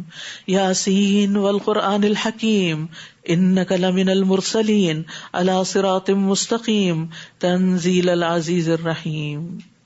یاسین، حکمت والے قرآن کی قسم، آپ بلا شبہ رسولوں میں سے ایک رسول ہیں، سیدھی راہ پر ہیں، جو غالب اور رحم کرنے والے کا نازل کردہ ہے، یعنی قرآن، تاکہ آپ ایسی قوم کو ڈرائیں جن کے آباء و اجداد نہیں ڈرائے گئے تھے، لہٰذا وہ غفلت میں پڑے ہوئے. تو لوگوں کی غفلت دور کرنے کا سب سے بہترین ذریعہ کیا ہے؟ قرآن کے ذریعے ان کو نصیحت کرنا. ان میں سے اکثر پر اللہ کا یہ قول ثابت ہو چکا ہے کہ وہ ایمان نہیں لائیں گے. یعنی اللہ کو پہلے سے ہی پتا ہے کہ ان کو جتنا بھی خبردار کیا جائے یہ نہیں مانتے. ہم نے ان کے گلوں میں توق ڈال دیے ہیں جو ان کی ٹھوڑیوں تک پہنچ گئے ہیں، لہٰذا وہ سر اٹھائے ہی رہتے ہیں. نیز ہم نے ایک دیوار تو ان کے سامنے کھڑی کر دی ہے اور ایک ان کے پیچھے، اس طرح ہم نے ان پر پردہ ڈال رکھا ہے کہ وہ کچھ دیکھ نہیں سکتے. آپ انہیں ڈرائیں یا نہ ڈرائیں، ان کے لیے یکساں ہے، وہ ایمان نہیں لائیں گے. آپ تو صرف اسے ڈرا سکتے ہیں جو اس ذکر یعنی قرآن کی پیروی کرے اور بن دیکھے رحمان سے ڈرے. ایسے لوگوں کو آپ مغفرت اور باعزت اجر کی خوشخبری دے دیجئے. کس کے لیے ہے خوشخبری؟ بخشش اور اجر کریم کی، جو رحمان سے غائبانہ طور پہ ڈرے اور اس قرآن کی پیروی کرے. تو مومن جو ہوتا ہے وہ اللہ کے عذاب سے ہمیشہ ڈرتا ہے اور نیک عمل کرنے کے باوجود ڈرتا ہے، اور اس بات سے بھی ڈرتا ہے کہ کہیں اس کے اعمال ریجیکٹ نہ ہو جائیں، کہ وہ سٹینڈرڈ کے نہیں کہ جو اللہ کی شان میں پیش کیے جانے چاہیے تھے. مومن کے اندر ایمان اور خوف دونوں ہوتے ہیں، جبکہ منافق بد عمل بھی ہوتا ہے اور بے خوف بھی ہوتا ہے. جب انسان اللہ کا خوف اختیار کرتا ہے تو اللہ کی رحمت پاتا ہے، اور غائبانہ طور پر ڈرنے والے کو عرش کا سایہ بھی نصیب ہوگا. نبی صلی اللہ علیہ وسلم نے فرمایا 7 آدمی ایسے ہیں جنہیں اللہ قیامت کے دن اپنے عرش کے سائے میں جگہ دے گا، جبکہ اس کے عرش کے سائے کے سوا اور کوئی سایہ نہ ہوگا. ان میں سے ایک وہ شخص ہے جسے کسی بلند مرتبہ اور خوبصورت عورت نے اپنی طرف بلایا اور اس نے جواب دیا کہ میں اللہ سے ڈرتا ہوں. یہ ہے اللہ سے غائبانہ طور پر ڈرنے والے، جن کے لیے بخشش کا وعدہ ہے کہ جب کوئی بھی نہ دیکھ رہا ہو تب بھی وہ کوئی بے حیائی کا کام نہیں کرتے، برائی کا کام نہیں کرتے. انا نحن نحیی الموتى ونکتب ما قدموا وآثارهم وکل شیء احصیناہ فی امام مبین. بلا شبہ ہم ہی مردوں کو زندہ کرتے ہیں، یعنی زندگی اور موت کا مالک صرف اللہ ہے، کوئی اور نہیں. ہم ان کے وہ اعمال بھی لکھتے جاتے ہیں جو وہ آگے بھیج چکے ہیں. ہر روز اعمال نامہ اوپر جاتا ہے، اور وہ آثار بھی جو پیچھے چھوڑ چکے ہیں، یعنی ہمارے اعمال تو اللہ کے پاس چلے جاتے ہیں، اور ان کے جو اثرات ہوتے ہیں، نیکی اور برائی کے اثرات، یا لوگ ہم سے جو کچھ اخذ کر لیتے ہیں، وہ دنیا میں مزید اچھائی یا برائی کا ذریعہ بنتے ہیں. اچھے کام کریں گے تو ملٹی پلائی ہوں گے. اگر ہمیں دیکھ کے کوئی اچھا کام کر لیتا ہے تو پھر اس کو بھی اجر ملے گا، آپ کو بھی ملے گا، اور اسی طرح برا کام کرتے ہوئے بھی. وَكُلَّ شَيْءٍ أَحْصَيْنَاهُ فِي إِمَامٍ مُبِينٍ، اور ہم نے ہر چیز کا ایک واضح کتاب یعنی لوح محفوظ میں ریکارڈ رکھا ہوا ہے. تو یاد رکھیے انسان کے آثار کی بھی یہاں بات جو ہو رہی ہے اس میں انسان کے قدم بھی ہیں. جب نبی صلی اللہ علیہ وسلم کے زمانے میں بنو سلمہ نے مدینے کے دور کے علاقے سے قریب شفٹ ہونا چاہا تو آپ نے فرمایا دیارکم تکتب آثارکم، جہاں رہتے ہو وہیں رہو، جتنے قدم چل کے آتے ہو وہ بھی کاؤنٹ ہوتے ہیں، وہ بھی لکھے جاتے ہیں. تو اس لیے اگر آپ دور سے آتے ہیں، اور جو جتنی دور سے آتا ہے اس کے اتنے ہی قدم لکھے جاتے ہیں. تو اس لیے کبھی انسان کو یہ نہیں سوچنا چاہیے کہ ہم تو بیچارے، آپ تو زیادہ خوش قسمت، زیادہ ثواب سمیٹ کے جاتے ہیں. اور آپ انہیں اس بستی والوں کی مثال بیان کیجئے جبکہ ان کے پاس رسول آئے تھے.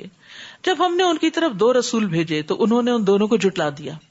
پھر ہم نے ایک تیسرے رسول سے انہیں تقویت بخشی. تب ان تینوں نے کہا ہم تمہاری طرف رسول کی حیثیت سے بھیجے گئے ہیں. وہ کہنے لگے تم تو ہمارے ہی جیسے انسان ہو اور رحمان نے تو کچھ بھی نہیں اتارا، تم تو محض جھوٹ بولتے ہو. وہ کہنے لگے ہمارا رب جانتا ہے کہ ہم یقیناً تمہاری طرف رسول بنا کر بھیجے گئے اور ہمارے ذمہ تو صرف واضح طور پر پیغام پہنچا دینا ہے. وہ کہنے لگے ہم تو تمہیں منحوس سمجھتے ہیں، اگر تم باز نہ آئے تو ہم تمہیں سنسار کر دیں گے. پیغمبروں کو بھی لوگوں نے منحوس کہا، اور ہمارے ہاتھوں تمہیں دردناک سزا ملے گی، دھمکیاں بھی دی. وہ کہنے لگے تمہاری نحوست تو تمہارے اپنے ساتھ لگی ہوئی ہے، اگر تمہیں نصیحت کی جائے تو کیا تم اسے نحوست سمجھتے ہو؟ بلکہ تم تو حد سے ہی گزرے ہوئے لوگ ہو. تو انسان کی نحوست اس کے گناہوں کی وجہ سے ہوتی ہے. وَجَاءَ مِنْ أَقْصَى الْمَدِينَةِ رَجُلٌ يَسْعَىٰ قَالَ يَا قَوْمِ اتَّبِعُوا الْمُرْسَلِينَ. اس وقت شہر کے پرلے کنارے سے ایک شخص دوڑتا ہوا آیا اور کہنے لگا میری قوم کے لوگوں ان رسولوں کی پیروی اختیار کر لو. نیکی کے کام میں اس شخص نے دیر نہیں لگائی، دور تھا لیکن دوڑ لگا دی کہ معلوم نہیں کتنا وقت ہے. اور پھر اس کو یہ ڈر تھا کہ قوم میرے ساتھ کیا سلوک کرتی، لیکن اس نے اپنی جان کی بھی پرواہ نہیں کی.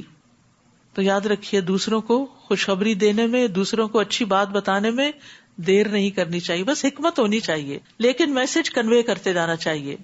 اتبعوا من لا يسألكم اجرا وهم مهتدون، پیروی اختیار کر لو ایسے رسولوں کی جو تم سے کچھ اجر نہیں مانگتے اور خود راہ راست پر ہیں. انبیاء احسان کے بدلے میں کسی سے اجر نہیں مانگتے. تمہارے ایمان لانے پر تم سے کچھ چارج نہیں کرتے کہ تمہاری دنیا میں کچھ کمی ہو جائے گی اگر تم مسلمان ہو گئے. وآخر دعوانا ان الحمد للہ رب العالمین. یہ آج کی فری ڈسٹریبیوشن میں ہے، جو لینا چاہیں. فاسٹنگ ان رمضان، یہ انگلش میں ایک پیمفلٹ کا ترجمہ کیا گیا ہے. جو بچے اردو نہیں پڑھتے یہ بتا دیجیے. اسی طرح درود شریف کی آج بات ہوئی تو درود شریف کا پیمفلٹ بھی موجود ہے. پردے کی بات ہوئی تو ہڈن پرلز کے نام سے یہ آیات اور ان کے دلائل جو ہیں اس پیمفلٹ کے اندر موجود ہیں، یہ بھی آپ لے سکتے ہیں. صدقہ خیرات کی بات ہوئی تو یہ پوری کتاب ہے جس میں وہ حدیثیں جو میں کوٹ کرتی ہوں وہ اس میں آپ کو مل جائیں گی. اسی طرح حسن اخلاق کی بات ہے. لقمان حکیم نے اپنی اولاد کو جو نصیحت کی تھی اور آج بھی حسن اخلاق کی بات ہوئی. تو یہ ساری چیزیں ہمارے علم میں اضافہ کرنے والی ہیں اور ان کا اہتمام کرنا چاہیے. اسی طرح اللہ تعالیٰ کی تسبیحات کا جو حکم ہے تو یہ بھی زبردست تسبیحات ہیں جن کو آپ دیکھ کے پڑھ سکتے ہیں. اور 2 سورتوں کے شروع میں الحمدللہ آیا تو یہ اللہ کی حمد و ثنا کے کلمات ہیں. جو ان کو پڑھ لیتا ہے یہ بہت سے ذکر سے کفایت کر جاتے ہیں. اسی طرح تسبیحات کا کارڈ ہے، تکبیرات کا کارڈ ہے، لا الہ الا اللہ کے فائدوں کا کارڈ ہے. اب عید آنے والی ہے تو آپ عید کے تحفوں کے طور پر ہر ایک کو ایک ایک کارڈ اور اس طرح کی چیزیں بھی دے سکتے ہیں. دن تو تھوڑے ہی رہ گئے ہیں، ابھی سے تیاری کر لیجئے تاکہ اپنا صدقہ جاریہ بڑھا سکیں. یعنی ہم دنیا سے چلے جائیں گے تو ہمارے وہ اعمال جو پیچھے بھی ہمیں فائدہ دیں گے ان میں سے یہ ایک نفع مند علم ہے. جتنے لوگ تسبیح پڑھیں گے آپ کی وجہ سے، جتنے لوگ ذکر کریں گے آپ کا بھی اجر ساتھ لکھا جاتا رہے گا. آپ تو قبر میں پڑے ہوں گے اور آپ کے دیے ہوئے کارڈ سے کوئی روز تسبیح پڑھتا ہے تو وہ آپ کا اجر روز قبر میں آپ کو پہنچتا رہے گا. سبحانک اللہم و بحمدک اشہد ان لا الہ الا انت استغفرک و اتوب الیک. السلام علیکم و رحمۃ اللہ وبرکاتہ. بارے کے اہم نکات. انسان کی نحوست اس کے گناہوں کی وجہ سے ہوتی ہے. علم کو اگلی نسلوں تک بھی پہنچانا چاہیے، یہ والدین کی ذمہ داری ہوتی. قرآن دل کی بہار اور غم دور کرنے کا ذریعہ، ناشکری نعمتوں کی ہلاکت کا باعث بنتی ہے. اللہ تعالیٰ کے احکامات اور نبی صلی اللہ علیہ وسلم کی تعلیمات پر عمل کرتے وقت دلوں میں گھٹن نہیں ہونی چاہیے. قیامت کے دن ہر انسان اپنے صدقے کے سائے میں ہوگا. اذکار کو اعمال اوپر لے کر جاتے ہیں، ٹھیک ہے. ایمان کا ہونا اللہ سبحانہ وتعالیٰ کا بہت بڑا فضل ہے. ذکر کی کثرت جو ہے یہ بخشش کا ذریعہ ہے، اجر بڑھانے کا ذریعہ ہے. غصے میں نکلے ہوئے الفاظ جو انسان کے لیے شرمندگی کا باعث بنتے ہیں. سورۃ نور کے احکامات فرض کا درجہ رکھتے ہیں، ان کو سمجھنا اور عمل کرنا ضروری ہے. حجاب دلوں کی پاکیزگی کے لیے ہے. اگر زبان درست ہو تو اس کا مطلب یہ ہے کہ دل میں درستگی ہے. درود کی کثرت کرنی چاہیے، یعنی ساری دعاؤں کو کافی ہو جاتا ہے. ظاہری اور باطنی دونوں طرح کی نعمتوں پر اللہ کا شکر ادا کرنا چاہیے. اصل علم وہ ہے جس سے خشیت پیدا ہو، دل میں اللہ کا خوف پیدا ہو. منہ بولا بیٹا حقیقی بیٹا نہیں ہوتا، اس پر حقیقی بیٹوں والے احکامات لاگو نہیں ہوتے.